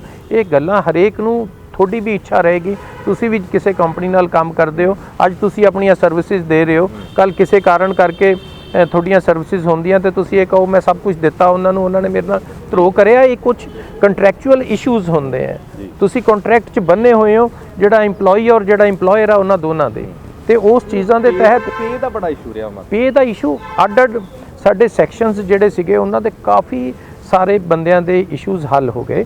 ਹਮੇਸ਼ਾ ਸਰਕਾਰਾਂ ਨੇ ਆਪਣੇ ਵਿੱਤੀ ਹਾਲਾਤ ਦੇਖ ਕੇ ਫੈਸਲੇ ਕਰਨੇ ਹੁੰਦੇ ਆ, ਉਹਨਾਂ ਦੇ ਹਿਸਾਬ ਨਾਲ ਉਹ ਫੈਸਲੇ ਹੁੰਦੇ ਗਏ। ਜਿਹੜੇ ਜਿਵੇਂ ਜਿਹਦੇ ਹੱਕਦਾਰ ਸੀ ਉਹ ਮਿਲਦੇ ਗਏ। ਕੁਝ ਚੀਜ਼ਾਂ ਹਾਂ ਉਹ ਐਡਰੈਸ ਹੋਣੀਆਂ ਰਹਿ ਗਈਆਂ, ਟਾਈਮ ਬੜਾ ਥੋੜਾ ਸੀਗਾ, ਪਰ ਉਹ ਸਾਡੇ ਮੈਨੀਫੈਸਟੋ 'ਚ ਆਏਗਾ। ਅਸੀਂ ਬਿਲਕੁਲ ਕਮਿਟਮੈਂਟ ਕਰਕੇ ਜਾਵਾਂਗੇ ਵੀ ਆਉਣ ਵਾਲੇ ਟਾਈਮ 'ਚ ਅਗਰ ਸਰਕਾਰ ਬਣਦੀ ਹੈ ਤੇ ਪਹਿਲੇ 2-3 ਮਹੀਨਿਆਂ 'ਚ ਜਿਹੜੇ ਸੀਟਾਂ ਐਲਾਨ ਕੀਤੀਆਂ ਗਈਆਂ, ਪਰ ਕਿਤੇ ਨਾ ਕਿਤੇ ਤੁਸੀਂ ਦੇਖਿਆ ਦੁਆਬੇ ਦੇ ਖੇਤਰ ਦੇ ਵਿੱਚ ਵਿਰੋਧਤਾ ਸ਼ੁਰੂ ਹੋ ਗਈ ਆ, ਤੇ ਨਾਲ ਦੀ ਨਾਲ ਹੀ ਕਈ ਇਹੋ ਜਿਹੇ ਕਾਂਗਰਸੀ ਸੀਗੇ ਸੀਨੀਅਰ ਜਿਹੜੇ ਕਿ ਆਪਣੀ ਪਾਰਟੀ ਛੱਡ ਕੇ ਉਹ ਕਹਿੰਦੇ ਅਸੀਂ ਵੱਡੀ ਪਾਰਟੀ ਬੀਜੇਪੀ ਦੇ ਵਿੱਚ ਚਲੇ ਗਏ ਆ। ਉਹਨਾਂ ਨੂੰ ਟਿਕਟ ਵੀ ਮਿਲ ਗਈ, ਕਈ ਨੂੰ ਫਿਰੋਜ਼ਪੁਰ ਦੇ ਵਿੱਚੋਂ ਮਿਲੀ ਆ, ਪਰ ਜਿਹੜੀ ਕਾਂਗਰਸ ਦੇ ਵਿੱਚ ਲਿਸਟਾਂ ਜਾਰੀ ਹੋਈਆਂ ਵਾ ਹਾਲੇ ਤੱਕ ਲਿਸਟ ਨਹੀਂ ਆਈ ਅਗਲੀ। ਉਹ ਕਹਿੰਦੇ ਅੱਜ ਫੇਰ ਮੀਟਿੰਗ ਚੱਲਦੀ ਪਈ ਆ ਦਿੱਲੀ ਦੇ ਵਿੱਚ, ਇਹਨਾਂ ਸਮਾਂ ਇਹਨਾਂ ਕਾਰਨ ਕੀ ਮੰਨਦੇ ਹੋ? ਮੈਨੂੰ ਉਮੀਦ ਆ ਅੱਜ ਸ਼ਾਮ ਤਾਈਂ ਲੇਟ ਨਾਈਟ ਤਾਈਂ ਸਾਰੀਆਂ ਟਿਕਟਾਂ ਅਨਾਉਂਸ ਹੋ ਜਾਣਗੀਆਂ, ਪਰ ਬੜਾ ਵੈਲੈਂਟ ਟਾਈਮ ਹੈ। ਅੱਜ ਵੀ 23-24 ਦਿਨ ਦਾ ਰਾਦਰ 25 ਦਿਨ ਦਾ ਟਾਈਮ ਹੀ ਪਿਆ ਹੈ ਕੰਪੇਨ ਨੂੰ, ਤੇ ਬਹੁਤ ਵੱਡਾ ਹਿੱਸਾ 86 ਦੇ ਕਰੀਬ ਟਿਕਟਾਂ ਅਨਾਉਂਸ ਵੀ ਹੋ ਚੁੱਕੀਆਂ, ਸਿਰਫ 31 ਟਿਕਟਾਂ ਰਹਿੰਦੀਆਂ, ਔਰ ਉਹਦੇ ਵਿੱਚੋਂ ਵੀ ਤਕਰੀਬਨ 27, 28, 29 ਤੇ ਸਹਿਮਤੀ ਵੀ ਹੋ ਚੁੱਕੀ ਹੈ। ਥੋੜ੍ਹੀ ਜਿਹੀਆਂ 5-7 ਟਿਕਟਾਂ ਹੈਗੀਆਂ ਜਿਨ੍ਹਾਂ ਤੇ ਸਹਿਮਤੀ ਨਹੀਂ ਬਣੀ, ਸ਼ਾਮ ਤਾਈਂ ਡਿਸੀਜਨ ਹੋ ਜਾਣਾ ਤੇ ਸਾਰੀ ਦੁਨੀਆ ਨੂੰ ਪਤਾ ਚੱਲ ਜਾਣਾ। ਪਰ ਜਿਹੜੇ ਬੰਦੇ ਗਏ ਹੈ ਛੱਡ ਕੇ, ਮੈਂ ਉਹਨਾਂ ਨੂੰ ਵੀ ਪਤਾ ਸੀਗਾ ਵੀ ਨਾਨ ਪਰਫਾਰਮਰ ਕਰਕੇ ਕਿਤੇ ਨਾ ਕਿਤੇ ਉਹਨਾਂ ਦੀ ਟਿਕਟ ਕੱਟੀ ਜਾਣੀ ਆ, ਉਹ ਉਹਨਾਂ ਨੇ ਪਹਿਲਾਂ ਹੀ ਪ੍ਰੀਐਮਪਟ ਕਰਿਆ ਔਰ ਛੋੜ ਕੇ ਜਾ ਕੇ ਆਪਣਾ ਕਿਤੇ ਹੋਰ ਪੋਲੀਟੀਕਲ ਸਪੇਸ ਦੇਖਿਆ। ਮੈਂ ਉਹਨਾਂ ਨੂੰ ਵੀ ਸ਼ੁਭਕਾਮਨਾਵਾਂ ਦੇਣਾ, ਪਰ ਆਈਡੀਓਲੋਜੀ ਨੂੰ ਛੱਡ ਕੇ ਜਾਣ ਵਾਲੇ ਦਾ ਅਸਰ ਬੜਾ ਅੱਛਾ ਰਹਿੰਦਾ ਨਹੀਂ ਹੈ। ਪਬਲਿਕ ਬਹੁਤ ਟਾਵਾਂ ਹੀ ਹੁੰਦਾ ਆਪਣਾ ਸਪੇਸ ਬਣਾ ਸਕੇ। ਸਾਹਿਬ ਨੇ ਚਿੱਠੀ ਲਿਖੀ 4 ਵਿਧਾਇਕਾਂ ਦੇ ਨਾਲ ਰਾਣਾ ਗੁਰਮੀਤ ਲਈ, ਉਸ ਤੋਂ ਬਾਅਦ ਗੁਰਮੀਤ ਸਾਹਿਬ ਨੇ ਹੁਣ ਕਹਿਤਾ ਕਿ ਸੁਖਪਾਲ ਖਹਿਰਾ ਨੂੰ ਪਾਰਟੀ ਤੋਂ ਬਾਹਰ ਕੱਢ ਦਿਓ। ਇੱਕ ਇੰਡੀਵਿਜੂਅਲ ਇਸ਼ੂ ਹੈ ਜੀ, ਉਹਦੇ ਨਾਲ ਕੋਈ party the choice of candidates ਤੇ ਤੁਸੀਂ ਸਵਾਲੀਆ ਨਿਸ਼ਾਨ ਨਹੀਂ ਕਰ ਸਕਦੇ। ਉਹ ਉਹਨਾਂ ਦਾ ਇੰਡੀਵਿਜੂਅਲ ਇਸ਼ੂ ਹੈ। ਪਾਰਟੀ ਦੇ ਜਿਹੜੇ ਲੀਡਰ ਸਾਹਿਬਾਨ ਨੇ ਉਹਨੂੰ ਆਪਣੇ ਆਪ ਟੈਕਲ ਕਰ ਲੈਣਗੇ। ਢਾਂਚਾ ਹੁੰਦਾ ਵਾ, ਢਾਂਚੇ ਦੇ ਵਿੱਚ ਸਾਰੇ ਵਿਧਾਇਕ ਆ ਜਾਂਦੇ। ਹੁਣ ਟਿਕਟਾਂ ਮਿਲ ਗਈਆਂ ਹਨਾ, ਸਾਰੇ ਕਾਮਨਾ ਹੀ ਕਰਦੇ ਆ ਕਿ ਤੁਹਾਨੂੰ ਵੀ ਕਾਮਨਾ ਹੋਊਗੀ ਹੈਟ੍ਰਿਕ ਹੋ ਜਾਵੇ ਇਸ ਵਾਰੀ, ਪਰ ਜਿਹੜੇ ਢਾਂਚੇ ਦੇ ਵਿੱਚ ਤੁਸੀਂ ਇੰਡੀਵਿਜੂਅਲ ਦੀ ਗੱਲ ਕੀਤੀ ਆ, ਢਾਂਚੇ ਦੇ ਵਿੱਚ ਆ ਜਾਂਦੇ ਆ। ਮੈਂ ਉਸੇ ਦੀ ਗੱਲ ਕਰਦੇ ਆ ਵੀ ਉਹ ਇੰਡੀਵਿਜੂਅਲ ਹੈ ਤੇ ਉਸ ਢਾਂਚੇ ਦੇ ਵਿੱਚ ਸਾਡੀ ਹਾਈ ਕਮਾਂਡ ਬੈਠੀ ਹੈ ਜਿਹੜੇ ਇਹਨਾਂ ਇਸ਼ੂਜ਼ ਨੂੰ ਟੈਕਲ ਕਰੇਗੀ। ਤੁਸੀਂ ਬਿਲਕੁਲ ਚਿੰਤਾ ਨਾ ਕਰੋ, ਇਹ ਸਾਰੇ ਇਸ਼ੂਜ਼ ਤੁਸੀਂ ਦੇਖੋਗੇ ਆਉਣ ਵਾਲੇ ਸਮੇਂ 'ਚ ਸਾਰੇ ਟੈਕਲ ਹੋ ਜਾਣਗੇ। ਉਹ ਇੱਕਾ ਦੁੱਕਾ ਹੈ, ਇਹੋ ਜਿਹੇ ਇਸ਼ੂ ਹਰ ਪਾਰਟੀ 'ਚ ਆਉਂਦੇ ਆ, ਹਰ ਜਗ੍ਹਾ ਤੇ ਨੇ। ਤੁਸੀਂ ਦੇਖੋਗੇ ਆਮ ਆਦਮੀ ਪਾਰਟੀ 'ਚ ਵੀ ਨੇ, ਬੀਜੇਪੀ 'ਚ ਵੀ ਨੇ, ਅਕਾਲੀ ਦਲ 'ਚ ਵੀ ਨੇ, ਪਰ ਉੱਥੇ ਦੀਆਂ ਜਿਹੜੀ ਲੀਡਰਸ਼ਿਪ ਆ ਉਹਨੂੰ ਕਿਸ ਤਰੀਕੇ ਸੰਭਾਲਦੀ ਹੈ, ਸੰਭਾਲ ਲੈਂਦੀ ਹੈ। ਕਿਵੇਂ ਮੰਨਦੇ ਹੋ ਕਿਸ ਤਰ੍ਹਾਂ ਦਾ ਰਹੂਗਾ ਧੂਰੀ ਦੇ ਵਿੱਚ, ਕਿਉਂਕਿ ਉੱਧਰ ਗੋਲਡੀ ਸਾਹਿਬ ਨੇ, ਦੂਸਰੇ ਪਾਸੇ ਗੋਲਡੀ ਸਾਹਿਬ ਦੀ ਪਤਨੀ ਦੇ ਵੱਲੋਂ ਜਦੋਂ ਪਿੰਡ ਦੇ ਵਿੱਚ ਸਰਵੇ ਕੀਤਾ ਜਾ ਰਿਹਾ ਸੀਗਾ ਤਾਂ ਕੁਝ ਵਿਰੋਧ ਹੋਇਆ ਉਹਨਾਂ ਦਾ, ਉਸ ਤੋਂ ਬਾਅਦ ਪ੍ਰੈਸ ਕਾਨਫਰੰਸ ਕੀਤੀ ਗਈ। ਕਿਵੇਂ ਦਾ ਸਮੀਕਰਨ ਮੰਨਦੇ ਹੋ ਉੱਥੋਂ? ਮੈਨੂੰ ਲੱਗਦਾ ਆ ਸਾਡਾ ਬੜਾ ਯੰਗ ਔਰ ਐਨਰਜੈਟਿਕ ਲੀਡਰ ਆ ਦਲਬੀਰ, ਜਿਸ ਤਰੀਕੇ ਉਹਨੇ ਉੱਥੇ ਕੰਮ ਕਰਿਆ, ਹਲਕੇ ਦਾ ਵਿਕਾਸ ਕਰਿਆ, ਉਹ ਲੋਕ ਆਪਣੇ ਆਪ ਉਹਨੂੰ ਦੇਖਣਗੇ, ਐਵੈਲੂਏਟ ਕਰਨਗੇ। ਬੜਾ ਵੱਡਾ ਚਿਹਰਾ, ਭਗਵੰਤ ਮਾਨ ਨਾਲ ਉਹ ਲੜਾਈ ਲੜਨ ਜਾ ਰਿਹਾ ਤੇ ਮੈਂ ਤਾਂ ਉਹਨੂੰ ਸ਼ੁਭਕਾਮਨਾਵਾਂ ਦੇਵਾਂਗਾ। ਹਾਂ, ਪਾਰਟੀ ਨੇ ਉਹਨਾਂ ਨੂੰ, ਭਗਵੰਤ ਮਾਨ ਜੀ ਨੂੰ ਆਪਣਾ ਚੀਫ ਮਿਨਿਸਟੀਰੀਅਲ ਕੈਂਡੀਡੇਟ ਡਰਾਮੈਟਿਕਲੀ ਕਿਸ ਤਰੀਕੇ ਐਲਾਨੇ ਹੈ, ਕਿਉਂਕਿ ਹਮੇਸ਼ਾ ਤੋਂ ਸਟ੍ਰੈਟਜੀ ਰਹਿੰਦੀ ਹੈ ਬੰਦੇ ਦੀ ਕ੍ਰੈਡੀਬਿਲਿਟੀ ਘੱਟ ਤੇ ਇੱਕ ਡਰਾਮਾ ਕ੍ਰੀਏਟ ਕਰਨ 'ਚ ਆਮ ਆਦਮੀ ਪਾਰਟੀ ਦਾ ਮਹਾਰਤ ਆ। ਦਲਬੀਰ ਗੋਲਡੀ ਦੀ ਗੱਲ ਕਰ ਲਈ ਆਪਾਂ, ਆਮ ਆਦਮੀ ਪਾਰਟੀ ਦੀ ਗੱਲ ਕਰ ਲਈ ਆ, ਤੇ ਨਾਲ ਦੀ ਨਾਲ ਹੀ ਹੁਣ ਆਪਾਂ ਗੱਲ ਕਰ ਲੈਣੇ ਆ ਜਿਹੜੀਆਂ ਸੰਯੁਕਤ ਕਿਸਾਨ ਮੋਰਚੇ ਦੇ ਵੱਲੋਂ ਪਾਰਟੀ ਬਣਾਈ ਗਈ ਸੀ ਸਮਾਜ ਮੋਰਚਾ, ਉਹਨਾਂ ਦੇ ਵੱਲੋਂ ਕਾਫੀ ਅਨਾਉਂਸ ਕਰ ਦਿੱਤੇ ਹੈਗਾ ਉਮੀਦਵਾਰ ਆਪਣੇ। ਕਿਵੇਂ ਮੰਨਦੇ ਉਹਨਾਂ ਦਾ ਕੀ ਰਹੂਗਾ ਇਸ ਵਾਰੀ ਸਿਨੈਰੀਓ? ਦੇਖੋ, ਜਦੋਂ ਸਾਰੇ ਜਾ ਰਹੇ ਸੀਗੇ, ਇਹ ਐਡਾ ਵੱਡਾ ਇਸ਼ੂ ਬਣ ਗਿਆ ਸੀਗਾ, ਕਿਸਾਨ ਮੋਰਚਾ ਇਹਨੂੰ ਲੀਡ ਕਰਦਾ ਸੀਗਾ, ਉਦੋਂ ਪਾਰਟੀਆਂ ਦੇ ਲੀਡਰ ਉਹਨੂੰ ਸਪੋਰਟ ਦੇਣ ਜਾ ਰਹੇ ਸੀ, ਕਿਉਂਕਿ ਜਿੰਨੇ ਵੀ ਕਿਸਾਨ ਉੱਥੇ ਜਾ ਰਹੇ ਸੀ ਉਹ ਕਿਸੇ ਨਾ ਕਿਸੇ ਪਾਰਟੀ ਵਿਸ਼ੇਸ਼ ਨਾਲ ਤਾਲੁਕ ਤਾਂ ਜ਼ਰੂਰ ਰੱਖਦੇ ਸੀਗੇ। ਕੋਈ ਅਕਾਲੀ ਦਲ ਨਾਲ ਸੀ, ਕੋਈ ਆਮ ਆਦਮੀ ਪਾਰਟੀ ਨਾਲ ਸੀ, ਕੋਈ ਕਾਂਗਰਸ ਨਾਲ ਸੀ, ਪਰ ਜਦੋਂ ਉੱਥੇ ਕੋਈ ਲੀਡਰ ਜਾਂਦਾ ਸੀਗਾ ਤਾਂ ਉਹਨੂੰ ਨਾ ਬਿਲਕੁਲ ਇਹ ਕਿਹਾ ਜਾਂਦਾ ਸੀਗਾ ਵੀ ਅਸੀਂ ਇਹਨੂੰ ਪੋਲੀਟੀਸਾਈਜ਼ ਨਹੀਂ ਕਰਨਾ, ਅਸੀਂ ਬਿਲਕੁਲ ਇਹ ਇੱਕ ਕਿਸਾਨਾਂ ਦਾ ਮੂਵਮੈਂਟ ਆ ਉਹਨੂੰ ਰੱਖਣਾ। ਔਰ ਸਾਰੇ ਬੰਦਿਆਂ ਨੇ ਉਹਨਾਂ ਦੇ ਇਸ ਵਿਚਾਰ ਦੀ ਕਦਰ ਵੀ ਕੀਤੀ, ਸਪੋਰਟ ਜਾਰੀ ਰੱਖੀ ਸਭ ਨੇ, ਪਰ ਆਪਣੇ ਆਪ ਨੂੰ ਮੋਹਰੇ ਨਹੀਂ ਕਰਿਆ। ਉਦੋਂ ਬੜਾ ਕੁਝ ਕਿਹਾ ਜਾਂਦਾ ਸੀਗਾ ਵੀ ਇਹਨਾਂ ਦੀਆਂ ਪੋਲੀਟੀਕਲ ਐਂਬੀਸ਼ਨਸ ਨੇ, ਇਹ ਇਸ ਕਰਕੇ ਦੂਸਰੀ ਪਾਰਟੀਆਂ ਨੂੰ ਨਹੀਂ ਅੱਗੇ ਆਉਣ ਦੇਣਾ ਚਾਹੁੰਦੇ, ਤੇ ਉਹ ਚੀਜ਼ਾਂ ਹੁਣ ਅੱਜ ਸਾਹਮਣੇ ਆ ਗਈਆਂ। ਰਾਜੇਵਾਲ ਸਾਹਿਬ ਤੇ ਕੀ ਲੱਗਦਾ ਤੁਹਾਨੂੰ ਕਿ ਉਹਨਾਂ ਦੇ ਵੱਲੋਂ ਬੜੇ ਵੱਡੇ ਪੱਧਰ ਤੇ ਕਿਹਾ ਗਿਆ ਸੀ ਕਿ ਲੱਖਾ ਸਿਧਾਣਾ ਨੂੰ ਨਾ ਅਸੀਂ ਪਾਰਟੀ ਤੋਂ ਬਾਹਰ ਕਰਤਾ, ਸਾਡੇ ਨਾਲ ਨਿਗਾ, ਸਿੱਧੂ ਜਿਹੜਾ ਸੀਗਾ ਉਹ ਨਾਲ ਨਿਗਾ, ਪਰ ਹੁਣ ਟਿਕਟ ਮਿਲ ਗਈ ਲੱਖਾ ਸਿਧਾਣਾ ਨੂੰ ਮੌੜ ਤੋਂ। ਦੇਖੋ ਸਭ ਤੋਂ ਬੜੀ ਗੱਲ ਤਾਂ ਇਹ, ਜਦੋਂ ਉਹਨਾਂ ਨੇ ਆਪਣਾ ਪੋਲੀਟੀਕਲ ਕੈਰੀਅਰ ਕਰਿਆ, ਰਾਜੇਵਾਲ ਸਾਹਿਬ ਬਹੁਤ ਬੜੀਆ ਇਨਸਾਨ ਨੇ, ਅੱਛੀ ਉਹਨਾਂ ਨੇ ਕਿਸਾਨਾਂ ਨੂੰ ਲੀਡਰਸ਼ਿਪ ਵੀ ਦਿੱਤੀ ਹੈ। ਸਾਰੇ ਇੰਨੀਆਂ ਜਥੇਬੰਦੀਆਂ ਨੂੰ ਇਕੱਠੇ ਰੱਖਣਾ ਇਹ ਵੀ ਬਹੁਤ ਵੱਡੀ ਚੀਜ਼ ਆ। ਉਹਦੇ ਵਿੱਚ ਸਾਰਿਆਂ ਲੀਡਰਸ ਦਾ, ਜਿਹੜੇ ਕਿਸਾਨ ਜਥੇਬੰਦੀਆਂ ਦੇ ਲੀਡਰ ਸੀਗੇ, ਉਹਨਾਂ ਦਾ ਸਾਰਿਆਂ ਦਾ ਰੋਲ ਰਿਹਾ। ਪਰ ਹਾਂ, ਰਾਜੇਵਾਲ ਸਾਹਿਬ ਕਿਉਂਕਿ ਮੇਨ ਧੁਰਾ ਬਣ ਕੇ ਦਰਸ਼ਨਪਾਲ ਜੀ ਇਹ ਰਹੇ ਨੇ, ਤੇ ਇਹਨਾਂ ਦਾ ਕ੍ਰੈਡਿਟ ਵੀ ਜਾਂਦਾ ਹੈ।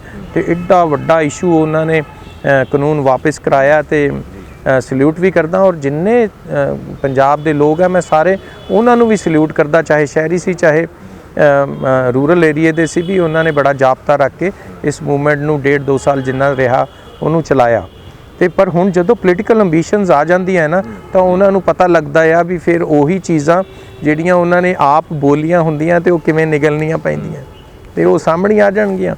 ਔਰ ਲੋਕ ਉਸੇ ਹਿਸਾਬ ਨਾਲ ਤੁਹਾਡੀ ਕ੍ਰੈਡੀਬਿਲਿਟੀ ਇਸਟੈਬਲਿਸ਼ ਕਰਦੇ ਜਾਂਦੇ ਆ। ਜਿਵੇਂ ਤੁਸੀਂ ਪਹਿਲਾਂ ਕਿਹਾ ਵੀ ਕੁਝ ਬੰਦੇ ਚਿਹਰੇ ਬਦਲ ਕੇ ਦੂਸਰੀਆਂ ਪਾਰਟੀਆਂ 'ਚ ਚਲੇ ਗਏ, ਇਹਨਾਂ ਨਾਲ ਉਹਨਾਂ ਦੇ ਚਿਹਰੇ ਦੀ ਕ੍ਰੈਡੀਬਿਲਿਟੀ ਵੀ ਇਫੈਕਟ ਹੁੰਦੀ ਹੈ। ਡਾਕਟਰ ਸਵੇ ਮਾਨਸੀ ਨਾਲ ਇਹਨਾਂ ਦੇ ਬਾਹਰੋਂ ਆਏ ਸੀਗੇ, ਕਾਫੀ ਉਹਨਾਂ ਨੇ ਸੇਵਾ ਕੀਤੀ ਹੈ ਡਾਕਟਰ ਲੈਵਲ ਤੇ। ਉਹਨਾਂ ਦਾ ਇੱਕ ਟਵੀਟ ਆਇਆ ਬੀਤੇ ਦਿਨੀ ਕਿ ਮੈਂ ਬੜਾ ਇਮੋਸ਼ਨਲ ਟੱਚ ਹੋ ਗਿਆ ਵਾਂ, ਜਿਹੜੀਆਂ ਟਿਕਟਾਂ ਵੰਡੀਆਂ ਗਈਆਂ ਨੇ ਉਸ ਹਿਸਾਬ ਦੀਆਂ ਨਹੀਂ ਵੰਡੀਆਂ ਗਈਆਂ ਕਿਸਾਨਾਂ ਦੇ ਵੱਲੋਂ। ਦੇਖੋ ਉਸ ਬੰਦੇ ਦੀ ਅੱਜ ਸਾਰੇ ਦੁਨੀਆ 'ਚ ਸਿਫਤ ਹੋ ਰਹੀ ਹੈ, ਜਿਹਨੇ ਸਾਰਾ ਕੁਝ ਛੱਡ ਕੇ ਇੱਕ ਸੰਨਿਆਸੀ ਵਾਂਗੂ ਉੱਥੇ ਸੇਵਾ ਕਰੀ। ਤੇ ਅਗਰ ਉਹ ਕੁਝ ਫੀਲ ਕਰਦਾ ਆ ਤਾਂ ਨੈਚੁਰਲੀ ਜਿਹੜੀ ਇਸ ਮੋਰਚੇ ਦੀ ਲੀਡਰਸ਼ਿਪ ਹੈ ਉਹਨੂੰ ਸੋਚਣਾ ਚਾਹੀਦਾ ਵੀ ਕਿਤੇ ਨਾ ਕਿਤੇ ਕੋਈ ਕਮਜ਼ੋਰੀ ਜਾਂ ਕੋਈ ਗਲਤੀ ਰਹਿ ਤਾਂ ਨਹੀਂ ਰਹੀ। ਸਰਕਾਰ ਬਣੀ ਸੀ ਕਾਂਗਰਸ ਦੀ, ਤਾਂ ਬੜੇ ਤਿੰਨ ਵੀ ਜਿਹੜੇ ਮੁੱਦੇ ਸੀਗੇ, ਨਸ਼ੇ ਦਾ ਮੁੱਦਾ, ਬੇਰੁਜ਼ਗਾਰੀ ਦਾ ਮੁੱਦਾ ਤੇ ਬੇਅਦਬੀ ਦਾ ਮੁੱਦਾ, ਉਹ ਅੱਜ ਵੀ ਉਵੇਂ ਲਟਕਦੇ ਪਏ। ਹਾਂ, ਬਹੁਤ ਬੜੀਆ ਕੋਰ ਇਸ਼ੂਜ਼ ਸੀਗੇ, ਜਿਹੜੇ ਇਸ਼ੂਜ਼ ਕਰਕੇ ਕੈਪਟਨ ਸਾਹਿਬ ਦੀ ਸਰਕਾਰ ਚੰਨੀ ਸਾਹਿਬ ਕੋਲ ਗਈ, ਇਹੀ ਇਸ਼ੂਜ਼ ਸੀਗੇ। ਪਰ ਅਖੀਰਲੇ ਜੋ 3.5-4 ਮਹੀਨੇ ਮਿਲੇ, ਬੜੀ ਤੇਜ਼ੀ ਨਾਲ ਇਹਨਾਂ ਤੇ ਕੰਮ ਸ਼ੁਰੂ ਹੋਇਆ। ਔਰ ਤੁਸੀਂ ਦੇਖਿਆ ਹੀ ਹੈ, ਚਾਹੇ ਕੋਈ FIR ਰਜਿਸਟਰ ਹੋਈ ਜਾਂ ਬੇਅਦਬੀ ਤੇ ਸਿੱਟਾਂ ਨੂੰ ਬੜੀ ਤੇਜ਼ੀ ਨਾਲ ਕਾਰਵਾਈ ਕਰਨੀ ਪਈ, ਡੇਰਾ ਮੁਖੀ ਤਾਈਂ ਵੀ ਪਹੁੰਚ ਕੀਤੀ ਗਈ ਤਾਂ ਕਿ ਕਿਸੇ ਲੌਜੀਕਲ ਐਂਡ ਤੇ ਇਹਨਾਂ ਚੀਜ਼ਾਂ ਨੂੰ ਲਿਜਾਇਆ ਜਾਏ। ਪਰ ਟਾਈਮ ਕਿਉਂਕਿ ਥੋੜਾ ਜਿਹਾ ਘੱਟ ਮਿਲਿਆ, ਅਗਰ ਮੌਕਾ ਦੁਬਾਰਾ ਪੰਜਾਬ ਦੀ ਜਨਤਾ ਨੇ ਦਿੱਤਾ ਤੇ ਆਂਦੇ ਹੀ ਸਭ ਤੋਂ ਪਹਿਲਾਂ ਇੱਕ ਹੋਰ ਇਸ਼ੂਜ਼ ਨੇ ਜਿਹੜੇ ਲੌਜੀਕਲ ਐਂਡ ਤੇ ਪਹੁੰਚਣਗੇ। ਅੱਜ ਚਾਹੇ ਉਹ ਬੰਦੇ ਜਿਨ੍ਹਾਂ ਤੇ FIR ਹੋਈਆਂ ਉਹ ਆ ਕੇ ਪ੍ਰੈਸ ਕਾਨਫਰੰਸਿਸ ਕਰਕੇ ਤੇ ਦੋਸ਼ਾਰੋਪਣ ਕਰ ਰਹੇ ਹੈ, ਪਰ ਉਹ ਮੇਰਾ ਖਿਆਲ ਪਬਲਿਕ ਹੁਣ ਉਹਨਾਂ ਨੂੰ ਸੁਣਦੀ ਨਹੀਂ। ਜਿਵੇਂ ਆਪਾਂ ਪਹਿਲਾਂ ਕਿਹਾ, ਤੁਸੀਂ ਬੜੇ ਅੱਜ ਅੱਛੇ ਸਵਾਲ ਤੇ ਜਿਨ੍ਹਾਂ ਦੇ ਕਰਕੇ ਮੈਂ ਵੀ ਆਪਣੇ ਵਿਚਾਰ ਲੋਕਾਂ ਤੇ ਪਹੁੰਚਾ ਪਾਇਆ ਤੇ ਪਲੇਟਫਾਰਮ ਦਿੱਤਾ, ਮੈਂ ਤੁਹਾਡਾ ਧੰਨਵਾਦੀ ਹਾਂ। ਅੱਜ ਉਹ ਜਿਹੜੇ ਕੋਰ ਇਸ਼ੂਜ਼ ਸੀਗੇ ਉਹਨਾਂ ਦੇ ਕਰਕੇ ਜਿੱਥੇ ਢਾਹ ਲੱਗੀ ਹੈ ਅਕਾਲੀ ਦਲ ਨੂੰ, ਉਹ ਤੁਹਾਡੇ ਸਾਹਮਣੇ ਹੀ ਹੈ। ਮੈਂ ਕਿਹਾ ਜਿਸ ਵੇਲੇ ਤੁਸੀਂ ਵੱਡੇ ਬਾਦਲ ਸਾਹਿਬ ਦੀ ਤਬੀਅਤ ਦੀ ਗੱਲ ਕਰੀ ਸੀਗੀ, ਤੇ ਜੋ ਸਟੇਟਸ ਸੀਗਾ ਅਕਾਲੀ ਦਲ ਦਾ ਵੱਡੇ ਬਾਦਲ ਸਾਹਿਬ ਦੀ ਆਪ ਦੀ ਰਹਿਨੁਮਾਈ 'ਚ, ਅੱਜ ਜਦੋਂ ਜਨਰੇਸ਼ਨ ਅਗਲੀ ਨੇ ਟੇਕ ਓਵਰ ਕਰਿਆ ਤੇ ਉਹ ਕਿੱਥੇ ਚਲਾ ਗਿਆ। ਉਹਨਾਂ 'ਚ ਇਹੀ ਬੇਅਦਬੀ ਇਸ਼ੂ ਸੀ, ਚਾਹੇ ਦੂਸਰਾ ਉੱਥੇ ਗੋਲੀ ਚੱਲਣ ਵਾਲਾ ਇਸ਼ੂ ਸੀ ਜਾਂ ਡਰੱਗ ਵਾਲੇ ਇਸ਼ੂ ਸੀਗੇ, ਇਹ ਸਾਰਿਆਂ ਨੂੰ ਲੈ ਕੇ ਸੀਗਾ। ਤੀਸਰੀ ਗੱਲ ਜਿਹੜੀ ਸਭ ਤੋਂ ਜ਼ਿਆਦਾ ਇੰਪੋਰਟੈਂਟ ਹੈ ਸਾਡੀ ਸਾਰੀ ਜਵਾਨੀ ਨਾਲ, ਉਹ ਗੱਲ ਰਿਲੇਟਡ ਹੈ ਸਾਡਾ ਬੇਰੁਜ਼ਗਾਰੀ ਦਾ ਇਸ਼ੂ। ਬੇਰੁਜ਼ਗਾਰੀ ਤੇ ਜਿੰਨਾ ਕੰਮ ਚੰਨੀ ਸਾਹਿਬ ਆਪ ਸੀਗੇ ਟੈਕਨੀਕਲ ਐਜੂਕੇਸ਼ਨ ਮਿਨਿਸਟਰ, ਜਦੋਂ ਰੋਜ਼ਗਾਰ ਮੇਲੇ ਲੱਗਦੇ ਰਹੇ, ਉਹਨਾਂ 'ਚ ਰੋਜ਼ਗਾਰ ਦਿੱਤੀਆਂ ਜਾਣ ਲੱਗੀਆਂ। ਇੱਕ ਚੀਜ਼ ਹੈ, ਕਨਫਿਊਜ਼ਨ ਹੋ ਰਹੀ ਹੈ ਵੀ ਕਿਤੇ ਸਰਕਾਰ ਨੇ ਘਰ ਘਰ ਰੋਜ਼ਗਾਰ ਸਰਕਾਰੀ ਨੌਕਰੀਆਂ ਦੇ ਤਹਿਤ ਵਾਅਦਾ ਕਰਿਆ ਸੀ, ਪਰ ਨਹੀਂ। ਉਹਦੇ 'ਚ ਕਿਸ ਤਰੀਕੇ ਸੈਲਫ ਹੈਲਪ ਗਰੁੱਪ ਬਣਾਉਣੇ ਆ, ਕਿਸੇ ਲੋਕਾਂ ਨੂੰ ਫਾਈਨੈਂਸ ਕਰਨ ਦਾ, ਮੇਰੀ ਗੱਡੀ ਮੇਰਾ ਪਾਰ, ਇਸ ਤਰ੍ਹਾਂ ਦੀਆਂ ਕਈ ਸਕੀਮਾਂ ਲਾਂਚ ਕਰੀਆਂ ਗਈਆਂ ਜਿਹਦੇ 'ਚ ਨੌਜਵਾਨਾਂ ਨੂੰ ਕਿਸੇ ਕਿੱਤੇ ਦੇ ਵੱਲ ਨੂੰ ਅਟਰੈਕਟ ਕਰਨ ਲਈ ਪ੍ਰੇਰਿਤ ਕੀਤਾ ਗਿਆ। ਨਾਲ ਦੀ ਨਾਲ ਜਿੰਨਾ ਸਾਡਾ ਆਹ ਹੈਲਥ ਐਜੂਕੇਸ਼ਨ ਸਿਸਟਮ ਹੈ, ਇਹਨੂੰ ਕਿਸ ਤਰੀਕੇ ਰੀਵੈਂਪ ਕਰਨਾ ਹੈ ਔਰ ਕਿਸ ਤਰੀਕੇ ਇੰਡਸਟਰੀ ਨੂੰ ਜਿਹੜੇ ਲੋਕਾਂ ਦੀ ਜ਼ਰੂਰਤ ਹੈ, ਜਿਹੜੇ ਕਾਮਿਆਂ ਦੀ ਜਿਸ ਤਰੀਕੇ ਦੀ ਟੈਕਨੀਕਲ ਹੈਲਪ ਚਾਹੀਦੀ ਹੈ, ਉਸ ਤਰੀਕੇ ਦੇ ਬੰਦੇ ਤਿਆਰ ਹੋ ਕੇ ਜਾਣ, ਉਸ ਤਰੀਕੇ ਦਾ ਸਿਸਟਮ ਤਿਆਰ ਹੋ ਰਿਹਾ ਤੇ ਆਉਣ ਵਾਲੇ ਟਾਈਮ 'ਚ ਉਹਦਾ ਫਾਇਦਾ ਵੀ ਬਹੁਤ ਮਿਲਣਾ ਹੈ। ਅੱਜ ਦੀ ਤਰੀਕ 'ਚ ਇੰਡਸਟਰੀ ਕੋਲ ਬੰਦੇ ਹੈ ਨਹੀਂ ਔਰ ਸਾਡੇ ਬੱਚਿਆਂ ਕੋਲ ਨੌਕਰੀਆਂ ਹੈ ਨਹੀਂ। ਦੋਨਾਂ ਚੀਜ਼ਾਂ ਦਾ ਇਹ ਜਿਹੜਾ ਗੈਪ ਹੈ, ਨੌਕਰੀਆਂ ਅਵੇਲੇਬਲ ਹੈ ਪਰ ਬੱਚੇ ਸਾਡੇ ਉਹਨੇ ਟੈਕਨੀਕਲੀ ਸਾਊਂਡ ਨਹੀਂ ਹੈ ਉਹਨਾਂ ਨੌਕਰੀਆਂ ਲਈ, ਉਹਨਾਂ ਨੂੰ ਕਿਸ ਤਰੀਕੇ ਇਹ ਸਾਰੇ ਕੋਰਸਿਸ ਸ਼ੁਰੂ ਕਰਨੇ ਆ ਤਾਂ ਕਿ ਬੱਚੇ ਉਸੇ ਤਰੀਕੇ ਤਿਆਰ ਹੋਣ ਤੇ ਇਮੀਡੀਏਟਲੀ ਇੰਡਸਟਰੀ ਉਹਨਾਂ ਨੂੰ ਆਪਣੇ 'ਚ ਸਮਾ ਲਏ, ਉਹਨਾਂ ਨੂੰ ਨੌਕਰੀਆਂ ਮਿਲਣ। ਇਹ ਸਾਰੀਆਂ ਤੇ ਬਹੁਤ ਅੱਛਾ ਚੰਨੀ ਸਾਹਿਬ ਨੇ ਵੀ ਕੰਮ ਕਰਿਆ ਸੀ ਤੇ ਉਸ ਤੋਂ ਬਾਅਦ ਹੁਣ ਰਾਣਾ ਸਾਹਿਬ ਔਰ ਪ੍ਰਗਟ ਜੀ ਵੀ ਉਹਨਾਂ ਤੇ ਕੰਮ ਕਰਦੇ ਜਾ ਰਹੇ ਹਨ। ਬੀਤੇ ਦਿਨੀ ਵਿਕਰਮ ਮਜੀਠੀਆ ਦੇ ਵੱਲੋਂ ਪ੍ਰੈਸ ਕਾਨਫਰੰਸ ਕੀਤੀ ਗਈ, ਵੀਡੀਓ ਨਸ਼ਰ ਕੀਤੀ ਗਈ, ਉਹ ਕਹਿੰਦੇ ਬਣਾਈ ਹੈ ਕਿਸੇ ਬੰਦੇ ਦੇ ਵੱਲੋਂ। ਉਸ ਵੀਡੀਓ ਦੇ ਵਿੱਚ ਰੇਤ ਮਾਫੀਆ ਨੂੰ, ਰੇਤ ਮਾਈਨਿੰਗ ਨੂੰ ਲੈ ਕੇ ਸ਼ਰੇਆਮ ਚੰਨੀ ਸਾਹਿਬ ਤੇ ਇਲਜ਼ਾਮ ਲਗਾਏ ਗਏ। ਉਹ ਵੀਡੀਓ ਵੀ ਹੈ, ਰਿਕਾਰਡਡ ਵੀਡੀਓ ਆ। ਮੈਂ ਪਹਿਲੀ ਗੱਲ ਮੈਂ ਤੁਹਾਡੇ ਨਾਲ ਸਾਂਝੀ ਕਰਾਂਗਾ, ਮੈਂ ਵਿਕਰਮ ਹੋਣਾ ਦੀ ਉਹ ਇੰਟਰਵਿਊ ਅੱਜ ਤਾਈਂ ਨਾ ਦੇਖੀ ਹੈ ਨਾ ਸੁਣੀ ਹੈ। ਅੱਜ ਜਿਸ ਤਰੀਕੇ ਤੁਸੀਂ ਵੀ ਗੱਲ ਕਰੀ ਹੈ ਉਸੇ ਤਰੀਕੇ ਮੈਂ ਸੁਣਿਆ, ਤਾਂ ਉਹਦੇ ਲਈ ਬੜਾ ਸਿੰਪਲ ਮੈਂ ਹਾਲੇ ਤਾਈਂ ਜਵਾਬ ਦੇ ਪਾਵਾਂਗਾ ਉਹਨਾਂ ਨੂੰ ਵੀ ਮੇਰਾ ਇਹਦੇ ਤੇ ਕਮੈਂਟ ਕਰਨਾ ਚੰਗਾ ਨਹੀਂ ਹੋਏਗਾ। ਪਰ ਚੰਨੀ ਸਾਹਿਬ ਲਈ ਮਾਫੀਆ ਨਾਲ ਜੋੜਨਾ, ਅੱਜ ਉਹਨਾਂ ਦੀ ਇਮੇਜ ਨੂੰ ਖਰਾਬ ਕਰਨਾ, ਜਿਹੜਾ ਸਾਰੇ ਪੰਜਾਬ ਵਿੱਚ ਜਿਨ੍ਹਾਂ ਨੂੰ ਮਾਨਤਾ ਮਿਲ ਗਈ, ਉਹ ਈਡੀ ਕਦੀ ਚੜ ਜਾਏ ਉਹਨੂੰ ਕਲੰਕੀ ਕਰਨ ਦੀ ਕੋਸ਼ਿਸ਼ ਕਰੋ ਜਾਂ ਉਹਨਾਂ ਤੇ ਮਾਫੀਆ ਦੇ ਇਲਜ਼ਾਮ ਲਗਾਓ, ਤੇ ਲਗਾ ਕੌਣ ਰਿਹਾ? ਜਿਨ੍ਹਾਂ ਦੀ ਆਪਦੀ ਅੱਜ ਸ਼ਖਸੀਅਤ ਦਾਗੀ ਹੋ ਗਈ ਪਈ, ਜਿਨ੍ਹਾਂ ਨੂੰ ਆਪ ਹਲੇ ਆਪਣੇ ਆਪ ਨੂੰ ਕਲੀਨ ਕਰਨ ਲਈ ਅਦਾਲਤਾਂ 'ਚੋਂ ਬਰੀ ਹੋ ਕੇ ਆਉਣਾ ਪਏਗਾ।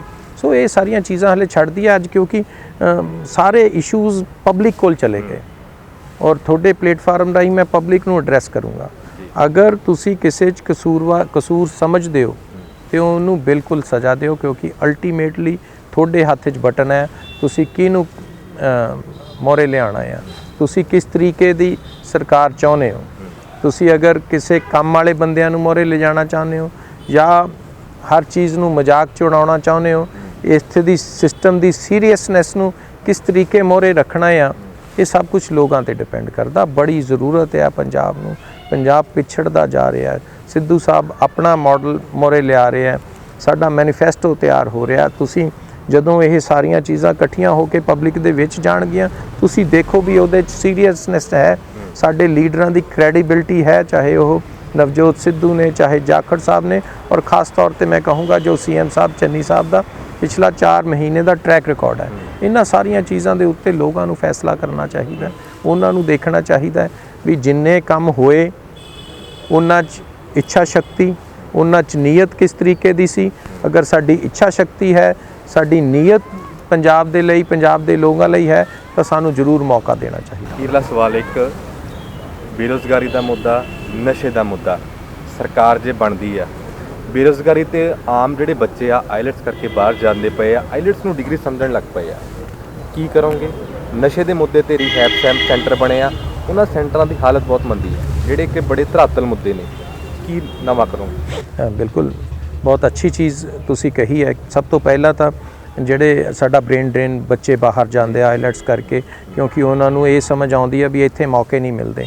ਮੈਂ ਵੀ ਬੱਚਿਆਂ ਨਾਲ ਇੰਟਰੈਕਟ ਕਰਿਆ, ਉਹਨਾਂ ਨੇ ਮੈਨੂੰ ਵੀ ਦੱਸਿਆ ਵੀ ਮੌਕੇ ਬੜੇ ਹੈ, ਪਰ ਸਮਹਾਓ ਕੁਛ ਇੱਥੇ ਇਹ ਸਮਝਿਆ ਜਾਂਦਾ ਬੱਚਿਆਂ ਵੱਲੋਂ ਵੀ ਸਾਨੂੰ ਸ਼ਾਇਦ ਉਨੀ ਸੋਸ਼ਲ ਸਿਕਿਉਰਿਟੀ ਨਹੀਂ ਹੈ, ਤੇ ਸਿਸਟਮ ਸਾਰੇ ਨੂੰ ਹੀ ਖੜਾ ਕਰਨਾ ਪਏਗਾ, ਹਰ ਪੱਖੋਂ ਹੀ ਪੰਜਾਬ ਨੂੰ ਖੜਾ ਕਰਨਾ ਪਊਗਾ, ਤਾਂ ਕਿ ਸਭ ਤੋਂ ਪਹਿਲਾਂ ਤਾਂ ਇੱਥੇ ਦੇ ਬੱਚਿਆਂ ਦੇ ਵਿੱਚ ਇਹ ਭਾਵਨਾ ਬਣੇ ਵੀ ਹਾਂ ਮੈਂ ਪੰਜਾਬ 'ਚ ਰਹਿ ਕੇ ਵੀ ਉਸੇ ਤਰੀਕੇ ਨਾਲ ਗਰੋ ਕਰ ਸਕਦਾ। ਇੱਥੇ ਸਾਡੀ ਸਿਕਿਉਰਿਟੀ ਲਈ ਵੀ ਵਾਕਈ ਤੌਰ ਤੇ ਉੱਦਾਂ ਦੀ ਸੋਚ ਹੈ ਜਿਹੋ ਜੀ ਬਾਹਰ ਆ। ਇੱਥੇ ਦਾ ਇਨਫਰਾਸਟ੍ਰਕਚਰ ਵੀ ਇਹੋ ਜਿਹਾ ਹੈ, ਇੱਥੇ ਦਾ ਵਾਤਾਵਰਨ ਵੀ ਇਹੋ ਜਿਹਾ ਹੈ ਜਿੱਦਾਂ ਦਾ ਮੈਨੂੰ ਬਾਹਰ ਮਿਲੇਗਾ। ਇਹ ਸਾਰੀਆਂ ਸੋਚਾਂ ਨੂੰ ਇੱਕ ਹੋਲਿਸਟਿਕ ਅਪਰੋਚ ਚਾਹੀਦੀ ਹੈ ਪੰਜਾਬ ਵਾਸਤੇ, ਵੀ ਪੰਜਾਬ ਕਿੱਦਾਂ ਦਾ ਹੋਣਾ ਚਾਹੀਦਾ, ਉਹਦੇ 'ਚ ਸਾਡੇ ਬੱਚਿਆਂ ਦਾ ਭਵਿੱਖ ਕਿੱਦਾਂ ਦਾ ਹੋਣਾ ਚਾਹੀਦਾ, ਉਹ ਭਵਿੱਖ ਵਾਸਤੇ ਸਾਨੂੰ ਕੀ ਤਿਆਰੀਆਂ ਕਰਨੀਆਂ ਪੈਂਦੀਆਂ ਨੇ। ਦੇਖੋ ਸ਼ਾਰਟ ਟਰਮ ਫੈਸਲੇ ਵੀ ਹੁੰਦੇ, ਲੌਂਗ ਟਰਮ ਫੈਸਲੇ ਵੀ ਹੁੰਦੇ। ਨਾਲ ਦੀ ਨਾਲ ਹੁਣ ਦੇ ਬੱਚਿਆਂ ਨੂੰ ਸਾਂਭਣਾ, ਨਾਲ ਅੱਗੇ ਉਸ ਬੱਚਿਆਂ ਨੂੰ ਉੱਦਾਂ ਦਾ ਮਾਹੌਲ ਦੇਣਾ ਵੀ ਬੱਚੇ ਅੱਗੇ ਤੋਂ ਇਹਦੇ 'ਚ ਰਹਿਣ। ਦੂਸਰੀ ਚੀਜ਼ ਤੁਸੀਂ ਨਸ਼ਿਆਂ ਵਾਲੀ ਕਹੀ ਹੈ, ਨਸ਼ਿਆਂ ਤੇ ਅੱਗੇ ਨਾਲੋਂ ਕਾਫੀ ਘਟਾਇਆ। ਮੈਂ ਇਹਦੇ 'ਚ ਇਹ ਨਹੀਂ ਕਹਾਂਗਾ ਵੀ ਬਿਲਕੁਲ ਹੀ ਸਾਰਾ ਕੁਝ ਖਤਮ ਹੋ ਗਿਆ, ਉਹ ਤਾਂ ਸਾਰੀ ਦੁਨੀਆ 'ਚ ਵੀ ਨਹੀਂ ਖਤਮ ਹੋਇਆ, ਪਰ ਹਾਂ ਜਿਹੜੇ ਸਰਕਾਰ ਨੇ ਰਿਹੈਬਲੀਟੇਸ਼ਨ ਸੈਂਟਰ ਚਲਾਏ ਸੀਗੇ ਕਿਸੇ ਨਾ ਕਿਸੇ ਜਗ੍ਹਾ ਦੇ ਉੱਤੇ, ਉਹਨਾਂ 'ਚ ਕਮਜ਼ੋਰੀ ਜੇ ਕਿਤੇ ਹੈਗੀ ਹੈ ਤਾਂ ਉੱਥੇ ਵੀ ਫੋਕਸ ਦੇਣ ਦੀ ਬਹੁਤ ਲੋੜ ਹੈ। ਜਿਸ ਤਰੀਕੇ ਸਾਡਾ ਇਨਫਰਾਸਟ੍ਰਕਚਰ ਖੜਾ ਹੋਇਆ ਕੋਵਿਡ ਤੋਂ ਬਾਅਦ ਹੈਲਥ ਦੇ ਵਿੱਚ, ਉਸ ਇਨਫਰਾਸਟ੍ਰਕਚਰ ਨੂੰ ਹੀ ਅਗਰ ਅਸੀਂ ਯੂਟਿਲਾਈਜ਼ ਕਰਕੇ ਰਿਹੈਬਲੀਟੇਸ਼ਨ ਸੈਂਟਰ ਵਧੀਆ ਬਣਾ ਲਈਏ, ਔਰ ਉਸ ਰਿਹੈਬਲੀਟੇਸ਼ਨ ਸੈਂਟਰਾਂ ਦੇ ਨਾਲ ਆ ਸਾਡੀ ਜਿੰਨੇ ਅਸੀਂ ਆ ਕੋਰਸਿਸ ਕਰਾ ਕੇ ਬੱਚਿਆਂ ਨੂੰ ਆਰੇ ਲਾ ਕੇ ਇੱਕ ਵਧੀਆ ਜ਼ਿੰਦਗੀ ਵੱਲ ਨੂੰ ਤੋਰਨਾ, ਉਹਨੂੰ ਤੋਰੀਏ ਤਾਂ ਮੇਰਾ ਖਿਆਲ ਪੰਜਾਬ ਉਹੀ ਪੁਰਾਣਾ ਸਾਡਾ ਸੋਹਣਾ ਸ਼ਾਨਦਾਰ ਹੱਸਦਾ ਵਸਦਾ ਪੰਜਾਬ ਸੀਗਾ ਜਿਹਦੇ ਤੇ ਸਾਰੀ ਦੁਨੀਆ ਰਸ਼ ਕਰਦੀ ਸੀ, ਅਸੀਂ ਉਹਨੂੰ ਬਣਾ ਲਾਂਗੇ। ਇਹ ਸੁਪਨਾ ਇਹ ਜਨੂਨੀ ਬੰਦੇ ਕਰ ਸਕਦੇ ਜਿਨ੍ਹਾਂ ਦੀ ਪੰਜਾਬ ਲਈ ਸੋਚ ਆ। ਅਗਰ ਮੈਨੂੰ ਲੁਧਿਆਣੇ ਲਈ ਇੱਕ ਜਨੂਨ ਆ ਵੀ ਮੈਂ ਲੁਧਿਆਣੇ ਨੂੰ ਸੋਹਣਾ ਬਣਾਉਣਾ ਹੈ, ਲੁਧਿਆਣੇ ਨੂੰ ਖੂਬਸੂਰਤ ਬਣਾਉਣਾ ਹੈ, ਲੁਧਿਆਣੇ ਦਾ ਵਾਤਾਵਰਨ ਵਧੀਆ ਬਣਾਉਣਾ ਹੈ, ਲੁਧਿਆਣੇ ਦਾ 에ਅਰ ਕੁਆਲਿਟੀ ਇੰਡੈਕਸ ਦੇ ਵਿੱਚ ਜਿਹੜੀ ਬਦਨਾਮੀ ਹੁੰਦੀ ਸੀ, ਅੱਜ ਮੈਂ ਸ਼ਾਨ ਨਾਲ ਕਹਿ ਸਕਦਾ, ਤੁਸੀਂ ਗੂਗਲ ਕਰੋ ਤੇ ਲੁਧਿਆਣੇ ਦਾ ਲੈਵਲ ਦੇਖੋ। ਪੰਜਾਬ ਦੇ ਕਈ ਅਸੀਂ ਡਿਸਟ੍ਰਿਕਾਂ ਤੋਂ ਉਹਨੂੰ ਵਧੀਆ ਕਰ ਦਿੱਤਾ। ਇੱਥੇ ਦਾ ਬਦਨਾਮੀ ਸੀ ਵੀ ਤੁਹਾਡੀ ਇੰਡਸਟਰੀਲਾਈਜੇਸ਼ਨ ਕਰਕੇ ਕਈ ਜਗ੍ਹਾ ਕੈਂਸਰ ਦੇ ਡਿਸਟ੍ਰਿਕਟ ਬਣ ਗਏ, ਉੱਥੇ ਦੇ ਲੋਕਾਂ ਨੂੰ ਕਈ ਨੁਕਸਾਨ ਵੀ ਹੋਏ। ਅਸੀਂ ਉਸ ਇਸ਼ੂ ਦੇ ਉੱਤੇ ਕੰਮ ਸ਼ੁਰੂ ਕਰ ਰੱਖਿਆ। ਪਰਮਾਤਮਾ ਕਰੇ ਅੱਛੇ ਰਿਜ਼ਲਟ ਆਉਣ, ਲੁਧਿਆਣੇ ਸ਼ਹਿਰ ਨੂੰ ਵੀ ਉਹਦਾ ਫਾਇਦਾ ਮਿਲੇ ਤੇ ਲੁਧਿਆਣੇ ਸ਼ਹਿਰ ਕਰਕੇ ਬਾਕੀ ਜਿਹੜੇ ਹੋਰ ਸੂਬੇ ਆ ਉਹ ਵੀ ਖੁਸ਼ਹਾਲ ਬਣਨ। ਲੁਧਿਆਣਾ ਸ਼ਹਿਰ ਕੱਲਾ ਇੰਡਸਟਰੀਲਾਈਜੇਸ਼ਨ ਕਰਕੇ ਜਾਣਿਆ ਜਾਂਦਾ, ਲੁਧਿਆਣਾ ਸ਼ਹਿਰ ਜਾਣਿਆ ਜਾਏ, ਲੁਧਿਆਣਾ ਐਜੂਕੇਸ਼ਨ ਹੱਬ ਆ। ਮੈਨੂੰ ਇਹ ਮਾਣ ਆ ਵੀ ਇੱਥੇ 3 ਯੂਨੀਵਰਸਿਟੀਆਂ ਹੈ, ਮੈਨੂੰ ਮਾਣ ਆ ਇੱਥੇ 2 ਮੈਡੀਕਲ ਕਾਲਜ ਹੈ, ਇੱਥੇ ਸਰਕਾਰੀ ਔਰ ਗੈਰ ਸਰਕਾਰੀ ਹਾਇਰ ਐਜੂਕੇਸ਼ਨ ਲਈ ਕਾਲਜਿਸ ਨੇ, ਇੱਥੇ ਇੰਜੀਨੀਅਰਿੰਗ ਕਾਲਜ ਨੇ, ਇੱਥੇ ਪੋਲੀਟੈਕਨਿਕਸ ਨੇ, ਇੱਥੇ ATI ITIs ਵੀ ਨੇ। ਮੈਨੂੰ ਇਸ ਲੁਧਿਆਣੇ ਤੇ ਮਾਣ ਹੋਣਾ ਚਾਹੀਦਾ ਔਰ ਮੈਂ ਆਪਣੀ ਯੂਥ ਨੂੰ ਵੀ ਕਹਾਂਗਾ ਜਿੰਨਾ ਇੱਥੇ ਐਜੂਕੇਸ਼ਨ ਇਨਫਰਾਸਟ੍ਰਕਚਰ ਆ ਉਹਨੂੰ ਯੂਟਿਲਾਈਜ਼ ਕਰੋ। ਇੱਥੋਂ ਪੜ੍ਹ ਲਿਖ ਕੇ ਜਿੱਥੇ ਤੁਸੀਂ ਲੁਧਿਆਣੇ ਔਰ ਪੰਜਾਬ ਦੀ ਸੇਵਾ ਕਰੋਗੇ, ਆਪਣੇ ਮੁਲਕ ਦੀ ਵੀ ਸੇਵਾ ਕਰੋਗੇ। ਅਸੀਂ ਤੁਹਾਡੇ ਵਾਸਤੇ ਨੌਕਰੀਆਂ ਦਾ ਇੰਤਜ਼ਾਮ ਕਰਾਂਗੇ। ਤੁਸੀਂ ਇਸ ਤਰੀਕੇ ਦੀ ਪੜ੍ਹਾਈ ਕਰਕੇ ਜਾਓ ਜਿਹੜਾ ਆਉਂਦਿਆਂ ਹੀ ਤੁਹਾਨੂੰ ਇੰਡਸਟਰੀ ਪੱਬਾਂ ਭਾਰ ਲਵੇ, ਜਾਂਦਿਆਂ ਨੂੰ ਤੁਹਾਨੂੰ ਨੌਕਰੀਆਂ ਮਿਲਣ, ਇਹੋ ਜਿਹਾ ਮਾਹੌਲ ਦੇਵਾਂਗੇ। ਅਸੀਂ ਇਹ ਕਮਿਟਮੈਂਟ ਦੇ ਕੇ ਲੋਕਾਂ ਵਿੱਚ ਜਾਵਾਂਗੇ। ਅਗਰ ਸਾਡੇ 'ਚ ਦੇਖਣਗੇ ਵੀ ਅਸੀਂ ਚੰਗੀ ਨੀਅਤ ਨਾਲ ਇੱਕ ਤੁਹਾਡੇ ਨਾਲ ਕਮਿਟਮੈਂਟ ਕਰਦੇ ਹਾਂ ਤੇ ਲੋਕ ਜ਼ਰੂਰ ਆਪਟ ਕਰਨਗੇ ਸਾਨੂੰ। ਠੀਕ ਹੈ, ਤੁਸੀਂ ਸਾਡੇ ਪ੍ਰੋਗਰਾਮ ਦੇ ਵਿੱਚ ਆਏ, ਤੁਹਾਡਾ ਬਹੁਤ ਬਹੁਤ ਸ਼ੁਕਰੀਆ। ਪੰਜਾਬ ਦੇ ਵਿੱਚ 10 ਮਾਰਚ ਨੂੰ ਕਿਸ ਤਰ੍ਹਾਂ ਸਰਕਾਰ ਬਣੇਗੀ, ਇੱਕ ਮਜ਼ਬੂਤ ਸਰਕਾਰ ਬਣੇਗੀ, ਅਲਾਈਅੰਸ ਬਣਨਗੇ, ਇਸ 'ਤੇ ਨਜ਼ਰ ਬਣੀ ਰਹੇਗੀ। ਤੇ ਸਾਡੇ ਨਾਲ ਮੌਜੂਦ ਸੀ ਲੁਧਿਆਣਾ ਵੈਸਟ ਤੋਂ ਕਾਂਗਰਸ ਦੇ ਉਮੀਦਵਾਰ ਭਾਰਤ ਭੂਸ਼ਣ ਆਸ਼ੂ, ਕੈਬਨਿਟ ਮੰਤਰੀ ਰਹੇ ਨੇ ਤੇ ਆਉਣ ਵਾਲੇ ਸਮੇਂ ਦੇ ਵਿੱਚ ਕੀ ਸਮੀਕਰਨ ਰਹਿਣਗੇ ਅਸੀਂ ਨਜ਼ਰ ਬਣਾਈ ਰੱਖਾਂਗੇ। ਕੈਮਰਾਮੈਨ ਹਰਜੀਤ ਤੇ ਵਿਪਨ ਦੇ ਨਾਲ ਮੈਂ ਨਰਿੰਦਰ ਕਲੇਰ, SMZ ਨਿਊਜ਼।